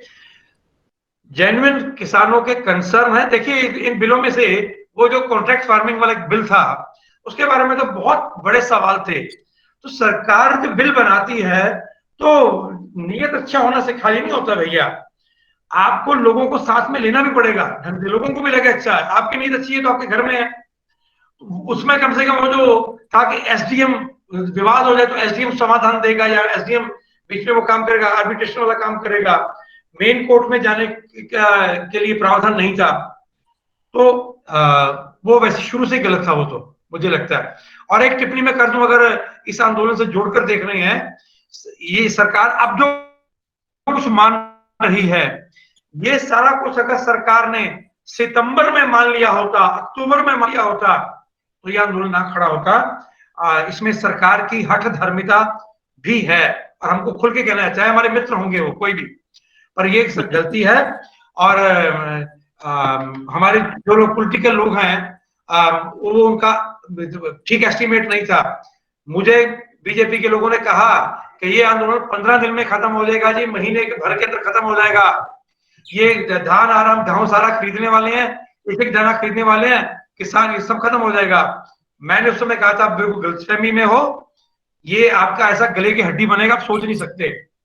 तो वो जमीन पे लोग रहते नहीं है, इसी कारण ये सब बड़ा है मामला। तो ये है, ये अंडर एस्टिमेट किया गया इस आंदोलन को, इसके गुस्से को। मैं बार बार कह रहा हूं, ये गुस्सा पिछले 30-40 साल का इकट्ठा निकला है, निकल इन मुद्दों पर गया, बस ये है। धन्यवाद उमेश जी। अब मैं निवेदन करूंगा, प्रोफेसर वेद प्रकाश जी, आप कुछ पूछना चाह रहे थे? मैं पहले तो सबको बहुत बहुत नमस्कार मेरी तरफ से। मैं हरियाणा एग्रीकल्चर यूनिवर्सिटी हिसार से रिटायर्ड प्रिंसिपल साइंटिस्ट हूँ, डिपार्टमेंट एग्रीकल्चर इकोनॉमिक्स में रहा हूँ। आज का जो मुद्दा है इसके विषय में, जैसा अपने सिराज हुसैन जी ने भी कहा, उमेंद्र दत्त ने तो बड़ा वो लगा दिया, मतलब ह्यूस्टन मार्शल यूनिवर्सिटी के साइंटिस्ट पे, फार्मर पे, डिपार्टमेंट पे, कि इस तरह से। देखो हमारे यहाँ पे 2-4 चीजें आजकल प्रोक्योरमेंट पे जो बात आज की जो है चल रही है, तो उससे रिलेटेड हमारे कंट्री में पूरे वर्ल्ड की करीबन 17.6% पॉपुलेशन है, लैंड साइज हमारे पास काफी कम है।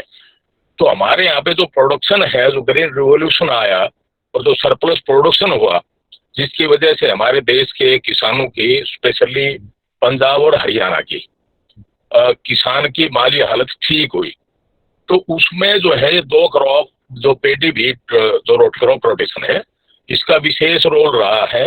इरिगेशन हमारे यहाँ पे कंपेरेटिवली अदर स्टेट के बेटर पोजीशन में है।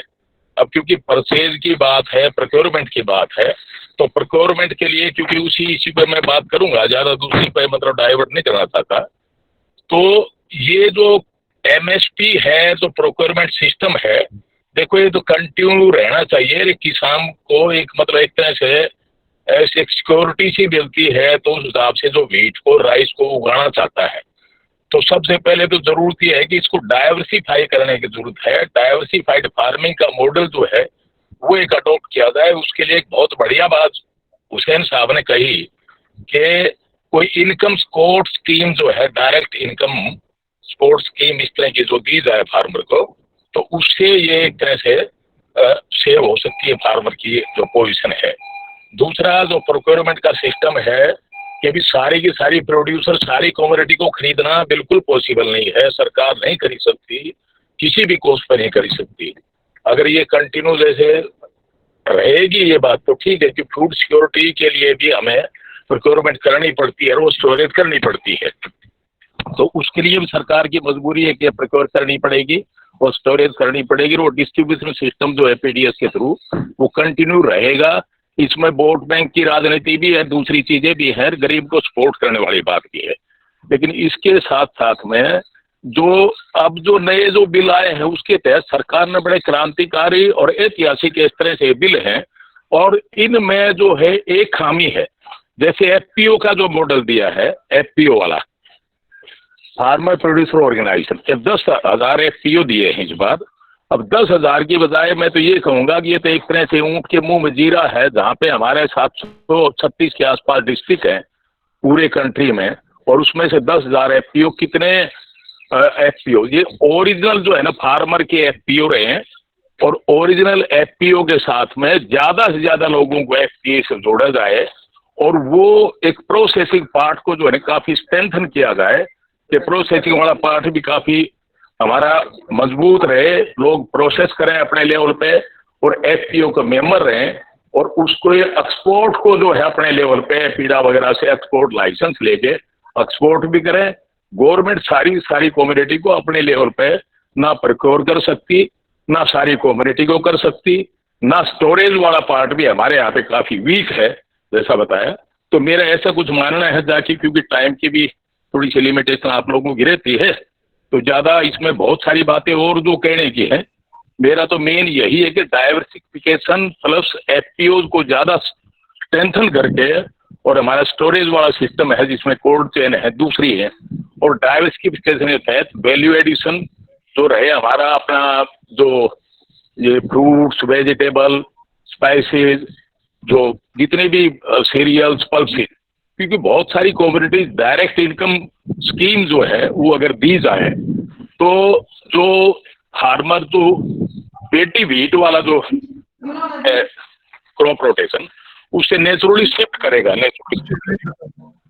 क्योंकि हमारे यहाँ पे हम जो है पल्सेज में, ऑयल सीड में, इसमें जो है डेफिसिट है, और बाकी कम्युनिटीज में इनमें दो में हम सरप्लस हैं। तो मेरा ये कुछ कहना है। थैंक यू सर, आपके इंटरवेंशन के लिए आपने अच्छे पॉइंट्स रेज किए, थैंक यू। मैं अब निवेदन करूंगा डॉक्टर गोपाल परिहार, आपने कुछ प्रश्न उठाए हैं, एक कमेंट भी आपने किया है, आप कुछ कहना चाहेंगे और किन से आप प्रश्न पूछना चाहते हैं आप बताएंगे? हाँ सर, पहला क्वेश्चन मेरा था, either of the speaker can give the answer. Actually मेरा इसी से रिलेटेड था, एक्चुअली याद नहीं, मैंने इंटरेस्ट रेट पे आपने कुछ प्रश्न पूछा कि आड़तियों के इंटरेस्ट रेट जो है। जी सर, उस पे कोई लेजिस्लेशन सर आ सकता है क्या? सबसे बड़ी प्रॉब्लम, और सारा पैसा जो किसान का, चूंकि उसको रेट और सारी समस्याएं तो है ही है, वो उसके बंधन में इसलिए रहता है, और केसीसी के आने से काफी फायदा हुआ है, लेकिन कुछ किसान, बहुत ज्यादा किसान ऐसे हैं जो रेंट पे जमीन लेते हैं, उनके पास केसीसी की सुविधा तो होती नहीं है, और वो बनिए के चक्कर में 24% जो ये रेट है इससे उसका कर्जा बहुत बढ़ जाता है। उसको घर पे गाय पशुओं के लिए खली भी लानी पड़ती है, चाय भी वो बनिए से लाता है, उसका कपड़ा भी बनिए के घर से आता है, पेस्टिसाइड भी बनिया उसको देने लग जाता है। यानी वो रेंट के अलावा, रेंट का जो कैश देता है जमीन लेने के लिए, लैंडलेस फार्मर है वो, दूसरी चीजें देते देते उसका जो बोरोइंग कैपेसिटी है वो बहुत बढ़ा देता है और उस पर 24% का इंटरेस्ट लगाने के बाद वो बहुत दब जाता है। तो इस पे कोई कानून आए कि इससे ज्यादा या इतनी अमाउंट से ऊपर वो रेट लेना इलीगल है, या उस पर कुछ प्रकार का क्रिमिनल या इस प्रकार का बनाया जाए तो कैसा रहेगा? मुझे लगता है इसमें डॉक्टर सिराज हुसैन सर, इसका मेन एंगल मुझे लग रहा है वह है कि जो लैंडलेस है या जो टेनेंट फार्मर है उसके लिए हम कैसे क्रेडिट फैसिलिटीज को ठीक कर पाएं, और जो दूसरे किसान भी हैं छोटी जोत के हैं, अगर उन्हें बार बार क्रेडिट की जरूरत पड़ती है, तो जो हमारा गवर्नमेंट ने सिस्टम किया है काफी हद तक उससे बेनिफिट हुआ है, लेकिन उसको और कैसे स्ट्रेंथन किया जा सकता है, उस पर आप कुछ टिप्पणी करें। देखिए, ये बहुत अहम मुद्दा इन्होंने उठाया परिहार साहब ने। सबसे पहली बात तो ये है कि देश में कितनी टेनेंसी है ये तो किसी को मालूम नहीं है। जो एनएसएसओ के सर्वेज हैं वो ये बताते हैं कि तकरीबन 10% टेनेंसी है, लेकिन हम लोगों का अपना एक्सपीरियंस ये कहता है कि इससे कहीं ज्यादा है। आंध्र प्रदेश और तेलंगाना में 30% एनएसएसओ के सर्वे के हिसाब से टेनेंसी थी, और आंध्र प्रदेश ने तो एक कानून बनाया था, उसके तहत जो टेनेंट था वो भी क्रॉप लोन ले सकता था केसीसी पे, और वो इंश्योरेंस भी ले सकता था। ये जो अब मौजूदा गवर्नमेंट है, ये जब इलेक्शन लड़ रहे थे तो इन्होंने ये कहा था कि हम इसको कानूनी जामा पहनाएंगे, लेकिन इलेक्शन के बाद वो बदल गए और उन्होंने ये कह दिया कि आपको जो लैंडलॉर्ड है उससे लिखा के लाना पड़ेगा नो ऑब्जेक्शन सर्टिफिकेट, तब आपको क्रॉप लोन मिल सकता है या आप इंश्योरेंस मिल सकता है। जबकि पहले ऐसा नहीं था, जब पिछली गवर्नमेंट थी, जगन से पहले वाली जो गवर्नमेंट थी उसमें ऐसा नहीं था। तो ये एक बहुत कॉम्प्लेक्स मुद्दा है और इसका भी कोई आसान हल किसी के पास नहीं है कि कैसे उन टेनेंट्स को हम किसान क्रेडिट कार्ड के माध्यम से आसान दरों पर कम ब्याज पर हम लोन दें और उनको फसल बीमा योजना में एलिजिबल बनाएं बीमा के लिए। लेकिन इसकी कोशिशें, जैसा कि मैंने कहा, कि आंध्र प्रदेश और तेलंगाना में हुई हैं और वहां ये किसी हद तक कामयाब भी था। हालांकि बहुत सारे लोग वहां भी नहीं ले पा रहे थे, टेनेंट वहां भी क्रॉप लोन नहीं ले पा रहे थे। ये मुश्किल है, लेकिन कोई ना कोई हल इसका निकालना पड़ेगा। और मैं ये चाहूंगा कि जो ये फार्मर्स एजिटेशन चल रहा है रतन साहब, कम से कम इससे ये बात स्पष्ट हो जाए कि फर्टिलाइजर सब्सिडी का कोई रिफॉर्म तब तक नहीं हो सकता जब तक आप टेनेंट फार्मर के मसले को हल ना कर लें। क्योंकि अभी क्या है कि कोई भी किसान जाके फर्टिलाइजर सस्ते दामों पर खरीद सकता है। अगर आप डीबीटी देंगे तो सिर्फ उसी को मिलेगा जिसके नाम में जमीन है, पैसा सिर्फ उसी को मिलेगा जिसके नाम में जमीन दर्ज है। तो जो टेनेंट है उसको मिलेगा नहीं कुछ भी। और जैसा कि मैंने कहा कि आंध्र प्रदेश तेलंगाना में 30% टेनेंसी है, लेकिन हमारा एक्सपीरियंस ये बताता है कि और स्टेट्स में भी बहुत ज्यादा है बनिस्बत उसके जो रिकॉर्ड्स में दिख रही है। कि कई स्टार्टअप्स देश में हैं जो इस तरह की सुविधाएं किसानों को आईटी के माध्यम से दे रहे हैं। छोटे छोटे लेवल पे ये किसी हद तक कामयाब भी है, जिसमें वेदर सर्विसेज हैं, सॉइल कंडीशंस हैं, रेनफॉल की कितना रेनफॉल होगा, सॉइल मॉइस्चर कितना है, सीड्स की क्या स्थिति है। तो इस तरह के छोटे छोटे एक्सपेरिमेंट जगह जगह हो रहे हैं और उसके लिए किसान थोड़ा बहुत पे भी कर रहे हैं। बेसिक बात यह है कि वो मॉडल कामयाब तब होगा जब उसके लिए जो स्टार्टअप है वो पेमेंट जनरेट कर सके। इस तरह का पहले एक मॉडल तमिलनाडु एग्रीकल्चर यूनिवर्सिटी ने भी पायलट एक बनाया था, मगर उसमें उसको चला रहे थे तमिलनाडु एग्रीकल्चर यूनिवर्सिटी की ग्रांट से। तो जब तक वो सेल्फ सर्विस का मॉडल नहीं हो कि अपने आप वो इकोनॉमिकली वायबल हो, तब तक वो कैसे चलेगा। लेकिन मैं ये कह सकता हूं कि बहुत सारे स्टार्टअप्स इस स्पेस में आ रहे हैं। डॉक्टर शिवाजी सरकार, आपने हैंड रेज किया है, you want to ask anything sir? Shivaji Sarkar, yes please, yes very small intervention, nothing but आपका टाइम काफी है। मैं सिर्फ एक चीज समझना चाह रहा था कि सारी चीजों में एक बात और आ रही है कि इस वक्त जो है सारी चीजें जो है it is in the state sector, basically the entire farming and agriculture.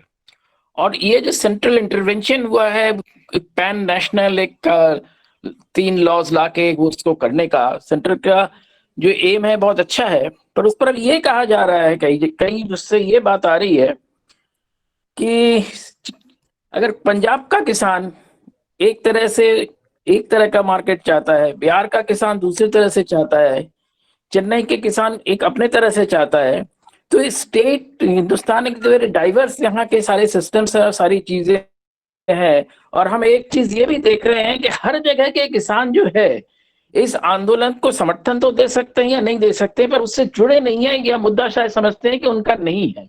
तो क्या हम स्टेट स्पेसिफिक सॉल्यूशंस कर सकते हैं? हम ये समझना चाह रहे थे, बस और कुछ मेरा सवाल नहीं है। थैंक यू डॉक्टर सरकार। This is all my question. Thank you doctor. Thank you so much. Thank you doctor Hussain sir.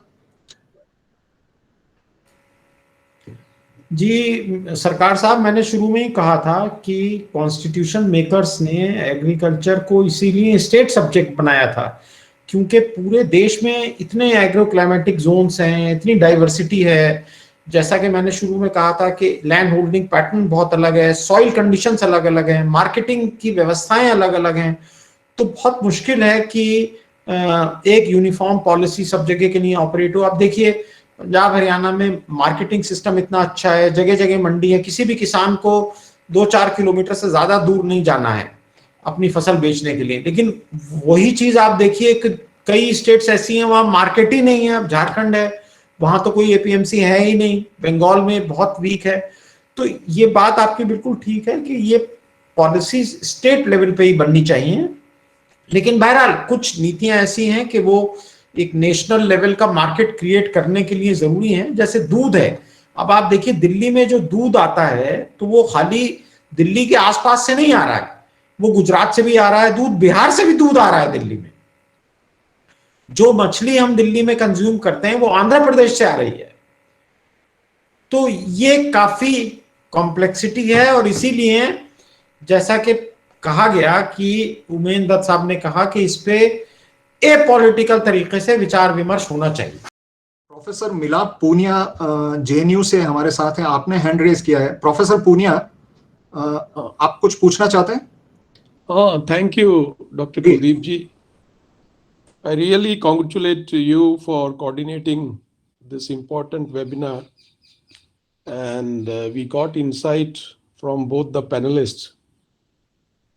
Now, since it is a very complex issue, और मैं अगर बाइलिंगुअल लैंग्वेज में बोलूं तो इसमें कोई दो राय नहीं है कि ये बहुत एक जटिल विषय है और ये बहुत पुरानी एक मांग रही है किसानों की कि एमएसपी पे पूरा दाम मिले। स्वामीनाथन कमेटी की रिकमेंडेशन आई, C2 के ऊपर 50% लागत किसानों को मिले।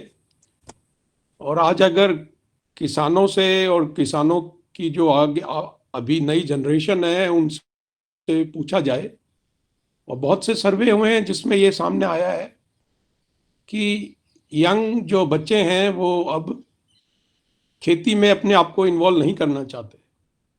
और इसमें भी कोई विरोधाभास नहीं है।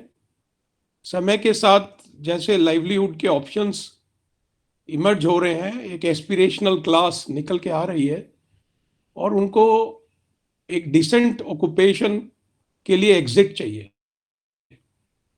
एमएसपी पे कोई विरोधाभास नहीं है, जैसा दोनों पैनलिस्ट ने बोला और डॉक्टर सिराज जी ने बोला कि ये एक सोशल इशू भी है। इसमें भी ये अच्छा एक इंटरफेस सब पॉलिटिकल पार्टीज के लिए बनता है कि इसको एक सोशल इशू लेके ऑल पार्टी चर्चा हो। पर सबसे बड़ा सवाल ये है कि एग्रो क्लाइमेटिक रीजन्स हमारी कंट्री में इतने डाइवर्स हैं और अलग अलग क्रॉप्स के प्रोडक्शंस और उनके जो कॉस्ट इनपुट है उसकी वजह से लाइवलीहुड को सस्टेन करना किसानों के लिए बहुत मुश्किल इस समय नजर आ रहा है। विगत दशकों में अगर हम देखें, बहुत से अकादमिक दृष्टि से बहुत सी संस्थानों ने अपना योगदान दिया है। प्रोडक्शन और यील्ड देश की आज़ादी के बाद किसानों ने अपना योगदान दिया और उसमें एक अच्छी वृद्धि हुई है, जिससे कि हम खाद्यान्न में आत्मनिर्भर बने हैं। तो ये हमारी एक मोरल रिस्पॉन्सिबिलिटी भी है कि हम किसानों ने जो काम किया है वह खाद्यान्न की दृष्टि से और साथ में पर्यावरण की दृष्टि से भी वो एक बहुत बड़ा योगदान है। पर प्रोक्योरमेंट जो कि सबसे बड़ा मुद्दा है, जिसको हम एमएसपी की नजर से समझने की कोशिश कर रहे हैं, उसमें क्या किया जाए, क्योंकि अगर आप अर्थशास्त्र से जुड़े हुए विद्वानों से चर्चा करते हैं, वो ये कहते पाए जाएंगे कि अगर आप एमएसपी बढ़ाएंगे तो कल को जो गरीब वर्ग है वो उसे कैसे खरीद पाएगा। तो पिछले विगत वर्षों में एक अच्छी एमएसपी मिली भी है किसानों को काफी फसलों पे। जैसे उमेंद्र दत्त साहब ने एक एग्जाम्पल दिया, राजस्थान के अंदर बाजरे के ऊपर बहुत चर्चा होती है। बाजरे के ऊपर जो घोषित एमएसपी है वो 2150 रुपया है, और वास्तविक रूप पे अगर आप जाके देखेंगे तो 1400 और 1600 रुपये के अंदर ज्यादातर प्रदेशों में उसकी खरीद हो रही है, सिर्फ हरियाणा को छोड़ के। अब इसके अंदर राज्यों का क्या रोल रहेगा, बाकी राज्यों की क्या जिम्मेदारियां हैं, एक राज्यों में एग्रीकल्चर को लेके एक हेल्दी कंपटीशन क्यों नहीं डेवलप होता है। तो ये मोटे मोटे रूप से बहुत सारे सवाल इस पे खड़े होते हैं। आपने बात की डाइवर्सिफिकेशन की, बहुत अच्छी बात है, पर कौन किसान ऐसी फसल पैदा करना चाहेगा जिससे कि उसको अपनी जमीन के ऊपर अच्छी फसल का पैसा न मिले। तो सबके सब इसीलिए धान लगाते हैं। नहीं तो मेज पंजाब के अंदर बहुत से स्कॉलर्स ने कहा है कि आप डाइवर्सिफिकेशन कीजिए।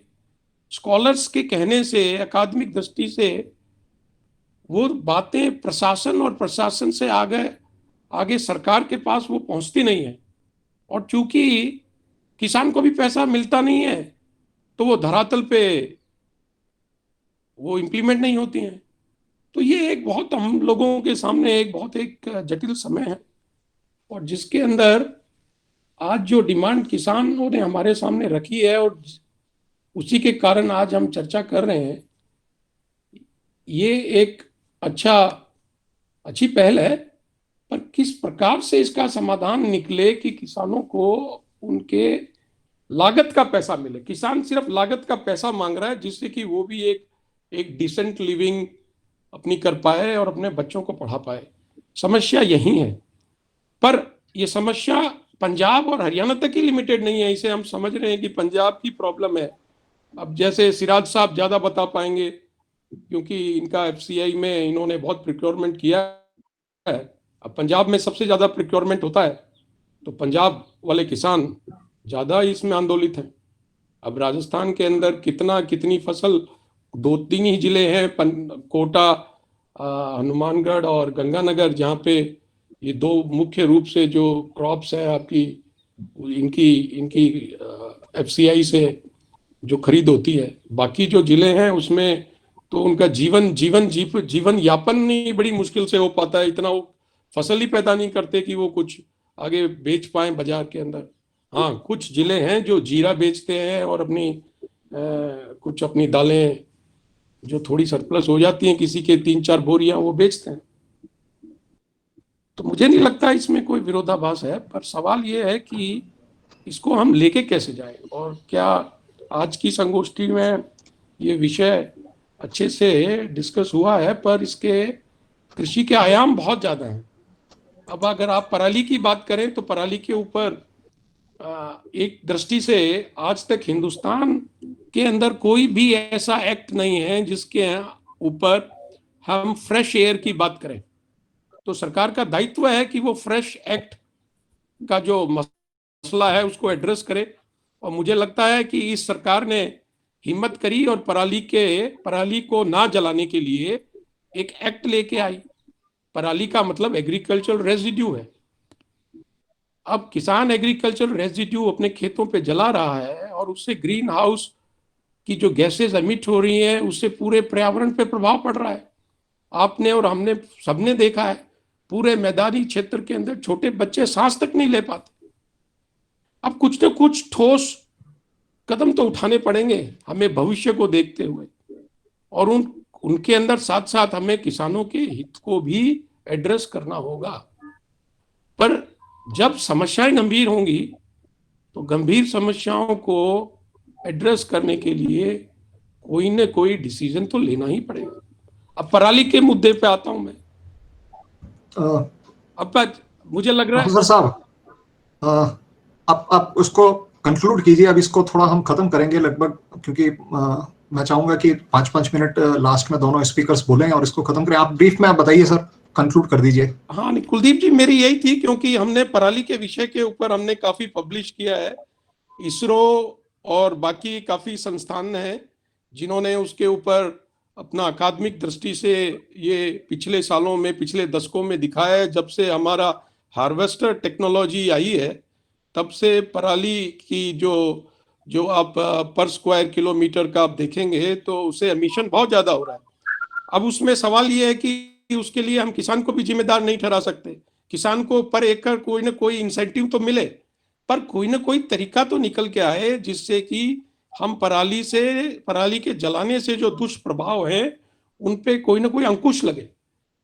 तो मेरा ये मानना है कि इस प्रकार की परिचर्चाएं हम करते रहें और किसानों के जो विशेषकर जो एमएसपी का मुद्दा है, तो स्वामीनाथन की रिपोर्ट में बहुत स्पष्ट रूप से कहा गया है कि C2 + 50% का जो मापदंड है अगर वो पूरा होता है तो कुछ तो राहत मिलेगी। पूरी राहत तो नहीं मिलेगी पर कुछ तो मिलेगी। धन्यवाद, बहुत बहुत धन्यवाद Kuldeep ji. Thank you sir. Naresh Sirohi ji, आप कुछ कहना चाहेंगे? ज्यादा तो नहीं कहना चाहता, लेकिन मैं कुछ बात, चूंकि सिराज साहब है, हमारे ओमेंद्र जी हैं और कुछ विद्वान लोग बैठे हैं और जो आंदोलन देश में चल रहा है, कि मैं इसकी एक बड़ा स्पष्ट कर दूं कि जो वार्ताएं चल रही है, मैं तो 10 साल टिकैत साहब के साथ रहा, प्रधानमंत्री जी के साथ वार्ताओं में रहा उनके साथ, और लेकिन मैंने इतना निराशाजनक वार्ताओं का दौर नहीं देखा जितना दोनों पक्ष से बहुत ही वार्ताओं का जो स्तर है वो कोई बहुत अच्छा नहीं है।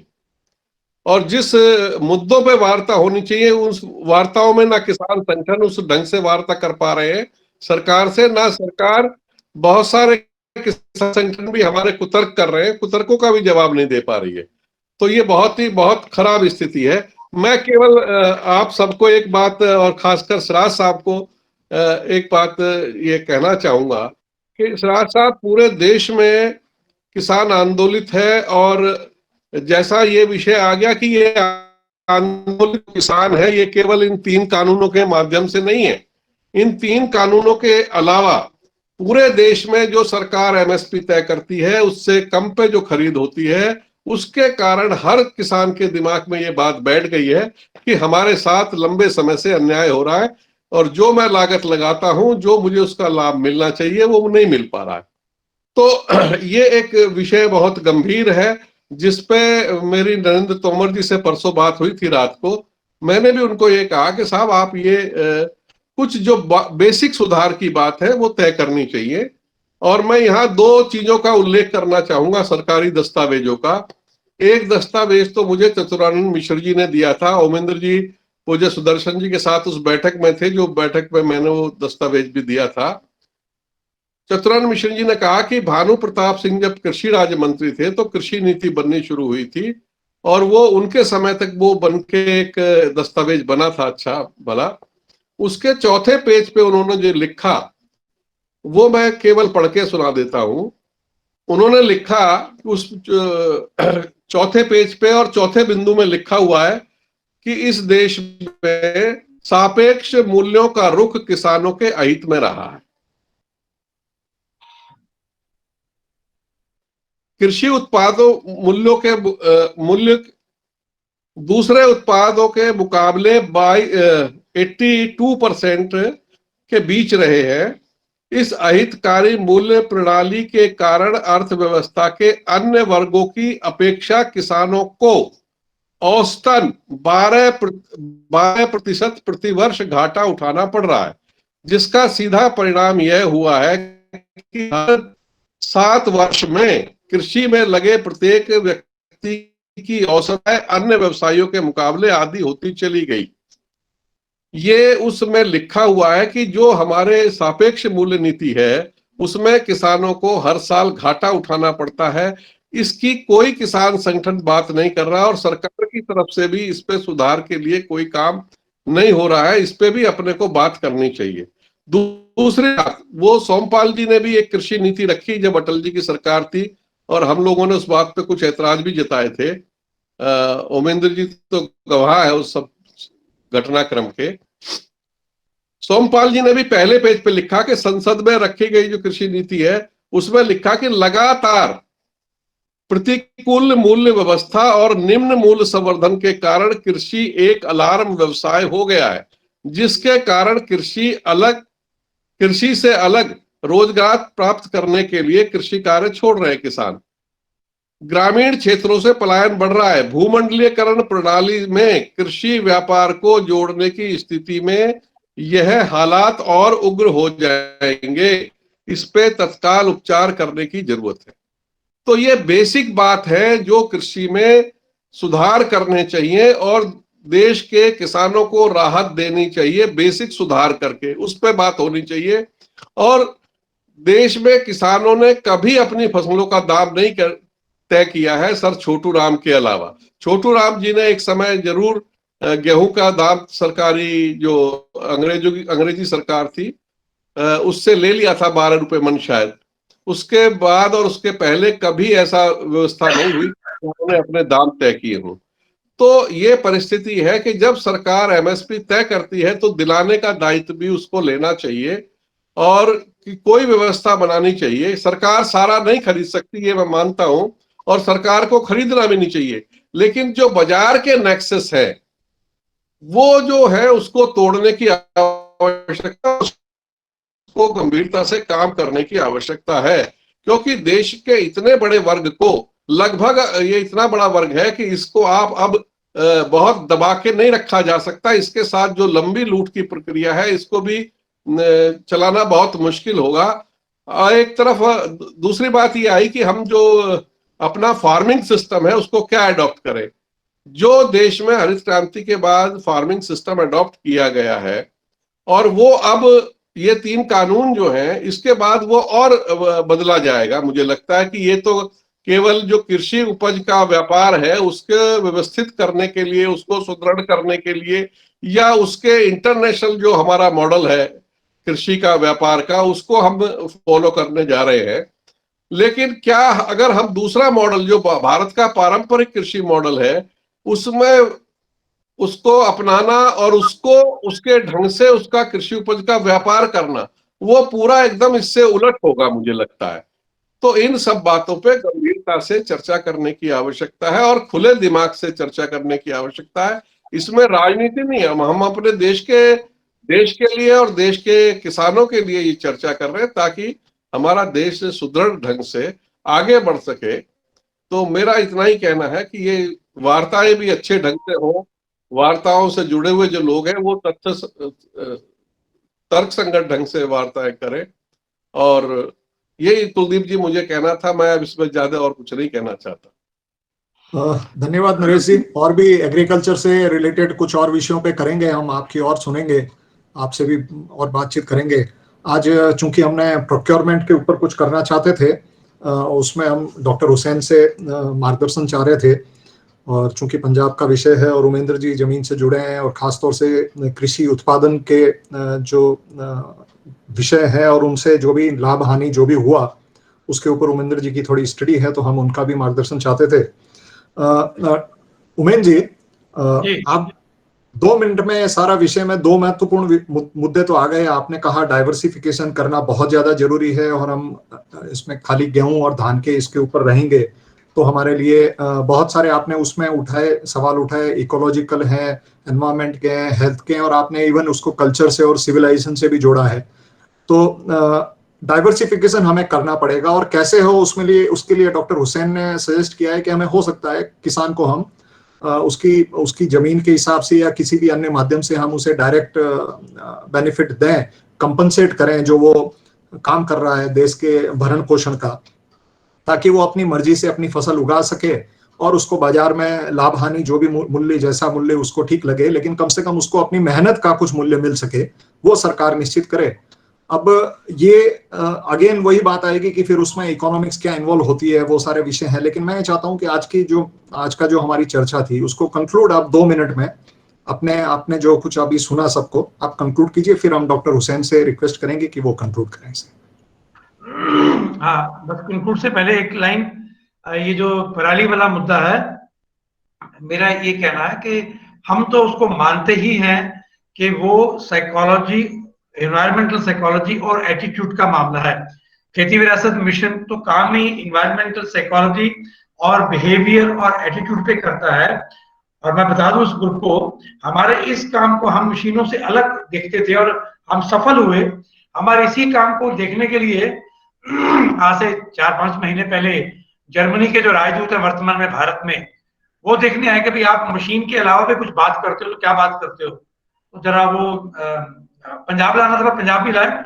हम जो हरियाणा में जींद में काम कर रहे हैं वो हमने दिखाया कि एटीट्यूड बिहेवियर की बात है। तो मेरा ये कहना है मिलाप जी को कि हमारा ये मानना है ये मशीनरी, टेक्निक और एटीट्यूड ये कुछ है। फिर सिविलाइजेशनल बात आ जाएगी, फिर मैं कहूंगा सिविलाइजेशन इंटरवेंशन चाहिए।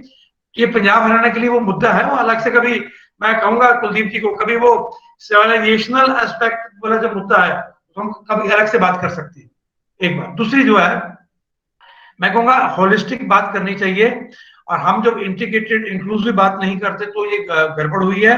मैं पुनः उस बात को दोहराऊंगा, कृषि का मतलब भोजन, भोजन का मतलब स्वास्थ्य और पोषण। हम ये जो पूरा है कि सरकार एक तरफ जो है ये न्यूट्रिशन वाले मुद्दे के ऊपर मिशन ला रही है, उसके ऊपर माल न्यूट्रिशन के कारण जो है वो इतने लोग बीमार हो रहे हैं, या उसको पूरा करने के लिए सरकार काम कर रही है। सॉइल हेल्थ के लिए काम कर रही है, पानी के लिए सरकार काम कर रही है। तो ये कुल मिला के इंटीग्रेटेड इंक्लूसिव अप्रोच होगी, जिसमें कृषि की वहनीयता, कृषि का टिकाऊपन, स्वास्थ्य, पर्यावरण, पोषण, ये सारा कुछ अगर होगा तो मुझे लगता है ये जो समस्या जिससे आज हम जूझ रहे हैं ये बहुत हद तक उसमें वैसे ही समाधान हो जाएगा। इसका बहुत कम हो जाएगा, वो उसका लोड कम हो जाएगा और लोगों के बात करने का ढंग खत्म हो जाएगा। आखिरी चीज कहूंगा, हमारे बहुत से किसान हैं जैविक कृषि वाले जिन्होंने धान लगाना बंद कर दिया टोटली, वो अपने आप ध्यान से बाहर चले गए और विश्व में। तो मुझे लगता है हम खेती का मॉडल बदलता हुआ जो एक वैकल्पिक मॉडल है, हम उसकी बात किसानों के बीच में ढंग से रखें और उसके लिए उनको थोड़ा इंसेंटिव दें, तो कई चीजें इसमें से बाहर निकल जाएंगी, वैसे कि लोड कम हो जाएगा। बाकी जो समाधान है, जैसे सिराज भाई साहब ने कहा है, बाकी समाधान तो उन व्यापक चीजों को एड्रेस करने में ही है। और जो आखिरी मैंने पहले जो बात की इसको दोहराऊंगा अंत में, कि इस पर राजनीति नहीं, एक राष्ट्रीय राजनीतिक सामाजिक सर्वानुमति बनानी चाहिए, वही आगे का रास्ता होगा। थैंक यू उमेन जी, बहुत बहुत धन्यवाद, आपने हमें समय दिया। डॉक्टर हुसैन, बहुत सारे आपने इनपुट्स भी अभी सुने, कुछ प्रश्न भी आए, आपने जवाब दिया। आपने सजेस्ट किया डायरेक्ट बेनिफिट ट्रांसफर से हम किसान को सपोर्ट दें ताकि वो जिसको एक कहते हैं कि घाटे के डर से थोड़ा उबर सके और कुछ डाइवर्सिफाई कर सके और कुछ फसलों इस तरह से उगा सके कि उसको एमएसपी का और इन वगैरह दूसरे जो उसके सामने प्रश्न है, संकट है, उन संकटों से पार पा सके। इसके अलावा मेरा एक और साथ में प्रश्न रहेगा आपसे कि क्या नेशनल लेवल पे ऐसे कुछ हमारे यहाँ स्टडीज हुई हैं, दुनिया भर की कुछ फेवरेबल एग्रीकल्चरल प्रैक्टिसेज, आपने एक चीन का उदाहरण दिया, तो क्या ऐसे कुछ और भी उदाहरण हमारे सामने हैं जो भारत की इतनी व्यापक जनसंख्या और हमारी आर्थिक स्थिति को देखते हुए सूटेबल हो सकते हैं? क्योंकि जो यूरोपियन यूनियन में या अमेरिका में जिस तरह की सब्सिडीज हैं वो तो हमारे लिए संभव नहीं है। तो हमारे लिए क्या संभव हो सकता है कि हम किसान, इतनी बड़ी एक जनसंख्या है किसानों की जो खेती पे निर्भर हैं, और दूसरी तरफ आपने बताया कि 67% पॉपुलेशन को हम सस्ते में अनाज दे रहे हैं, तो वो गरीबों की भी इतनी बड़ी एक संख्या है। तो हमारे लिए चुनौती है कि क्योंकि कंज्यूमर के पास जेब में पैसा नहीं है, तो हमें किसान, हमें उसको भी थोड़ा प्रेशराइज करना है कि भाई प्राइस बहुत ज्यादा महंगा नहीं हो। उसकी चोट किसान को पड़ती है तो वो उस गरीबों की उसी रेंज में आ जाता है। तो ये एक विशियस साइकिल है कि हम गरीब को सस्ता अनाज देने के चक्कर में प्राइस रिप्रेस अगर हो रहा है तो किसान को उसका घाटा उठाना पड़ रहा है, और किसान उस गरीबों की उसी रेंज में शामिल हो रहा है। तो इस सब से उबरने के लिए आप आखिर में क्या कंक्लूड करते हुए क्या कहना चाहेंगे, वो आपसे निवेदन करता हूँ। हमारे देश में बहुत ज्यादा लोग खेती किसानी पर निर्भर हैं, और जाहिर है कि आप कोई भी सिस्टम बना लें तो वो इतने लोगों को एक डिसेंट इनकम प्रोवाइड करने में बहुत मुश्किल पाएगा। इसलिए पहली बात तो ये है कि हमारे बाकी सेक्टर्स में इकोनॉमिक ग्रोथ जब वापस आएगी तभी एग्रीकल्चर से लोग दूसरे सेक्टर्स में माइग्रेट करेंगे। तो सबसे पहले तो मेरा निवेदन ये है कि हम जो इकोनॉमी में शॉक ट्रीटमेंट देते रहे हैं पिछले कुछ सालों में, अचानक कोई ऐसा फैसला करते हैं कि उससे इकोनॉमिक ग्रोथ बहुत एडवर्सली इफेक्ट होती है, इससे हमें बचना चाहिए। किसानों के पॉइंट ऑफ व्यू से मैं आपके सामने ये निवेदन जरूर करना चाहूंगा कि जो किसान है, हमारे दोस्त पश्चिमी उत्तर प्रदेश का मैं भी हूँ, रत्नू साहब भी इस चीज को समझ लेंगे, वो तो बड़ी आसानी से एक बात कहते हैं कि जी शुगर केन का रिटर्न अगर हमें 100 रुपए है तो पैडी प्लस व्हीट अगर हम उगाते हैं तो सिर्फ 47 रुपए हमारा रिटर्न है। आप हमसे ये 47 भी छीनना चाहते हैं। वो ये कहते हैं कि हमको कोई ऐसा तरीका बता दीजिए कि हमारा रिटर्न उतना ही कम से कम रह जाए जितना हमको आज की डेट में मिल रहा है। और इसको रखने के लिए जाहिर है कि डायरेक्ट इनकम सपोर्ट मैं समझता हूं कि बेहतर तरीका है, क्योंकि भावांतर स्कीम में बहुत सारी समस्याएं हैं और वो हमने मध्य प्रदेश में देखा कि वो सरकार उसको पहले समझ नहीं पाई और उसकी वजह से काफी समस्याएं वहां और बढ़ गई भावांतर स्कीम में। तो जैसा कि सिरोही साहब ने कहा कि ये जो एजिटेशन चल रहा है ये खाली इन 3 कानूनों के बारे में नहीं है, बल्कि ये भड़ास निकल रही है पिछले 40 साल की। और जगह के किसानों से भी जो हमारी बातचीत होती है इलाहाबाद में या बिहार में, वो भले ही यहाँ शामिल ना हो एजिटेशन में, लेकिन उनको भी अब ये बात समझ में आ रही है कि उन्होंने काफी कुछ खोया है एमएसपी नहीं मिलने की वजह से। तो सारी रिपोर्ट्स जितनी हमने रत्नू साहब लिखी हैं पिछले 5 साल में, हमने देखिए रिपोर्ट लिखी बिहार के बारे में, उड़ीसा के बारे में, पंजाब के बारे में, मध्य प्रदेश के, सारी रिपोर्ट्स में हमने ये कहा पंजाब हरियाणा के अलावा कि आप धान का प्रोक्योरमेंट अपने यहाँ बढ़ाइए। किसी ने कभी ये नहीं कहा कि प्रोक्योरमेंट मत करिए।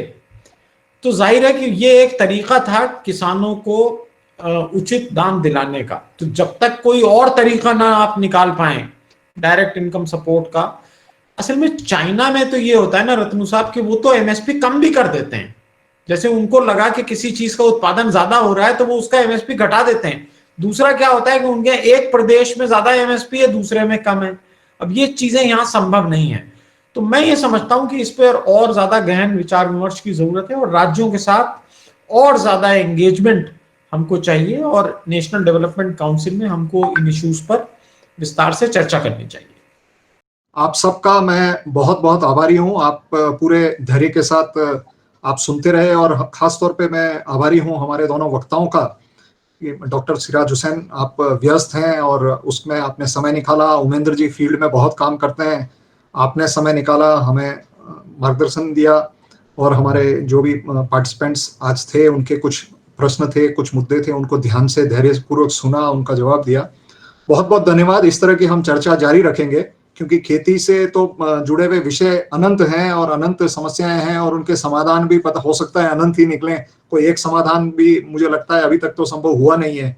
तो हो सकता है हर फसल के लिए और हर जिले की अपनी अपनी समस्या है, और उन सब के ऊपर वृहद रूप से विचार मंथन की आवश्यकता है। और भी हमारे जो भी आज ज्ञानी लोग इसमें चर्चा में शामिल हुए, उन सबका भी मैं आभार करता हूँ। बहुत बहुत धन्यवाद आज की सभा के लिए, आज की इस वेबिनार के लिए। Thank you very much sir, बहुत बहुत धन्यवाद।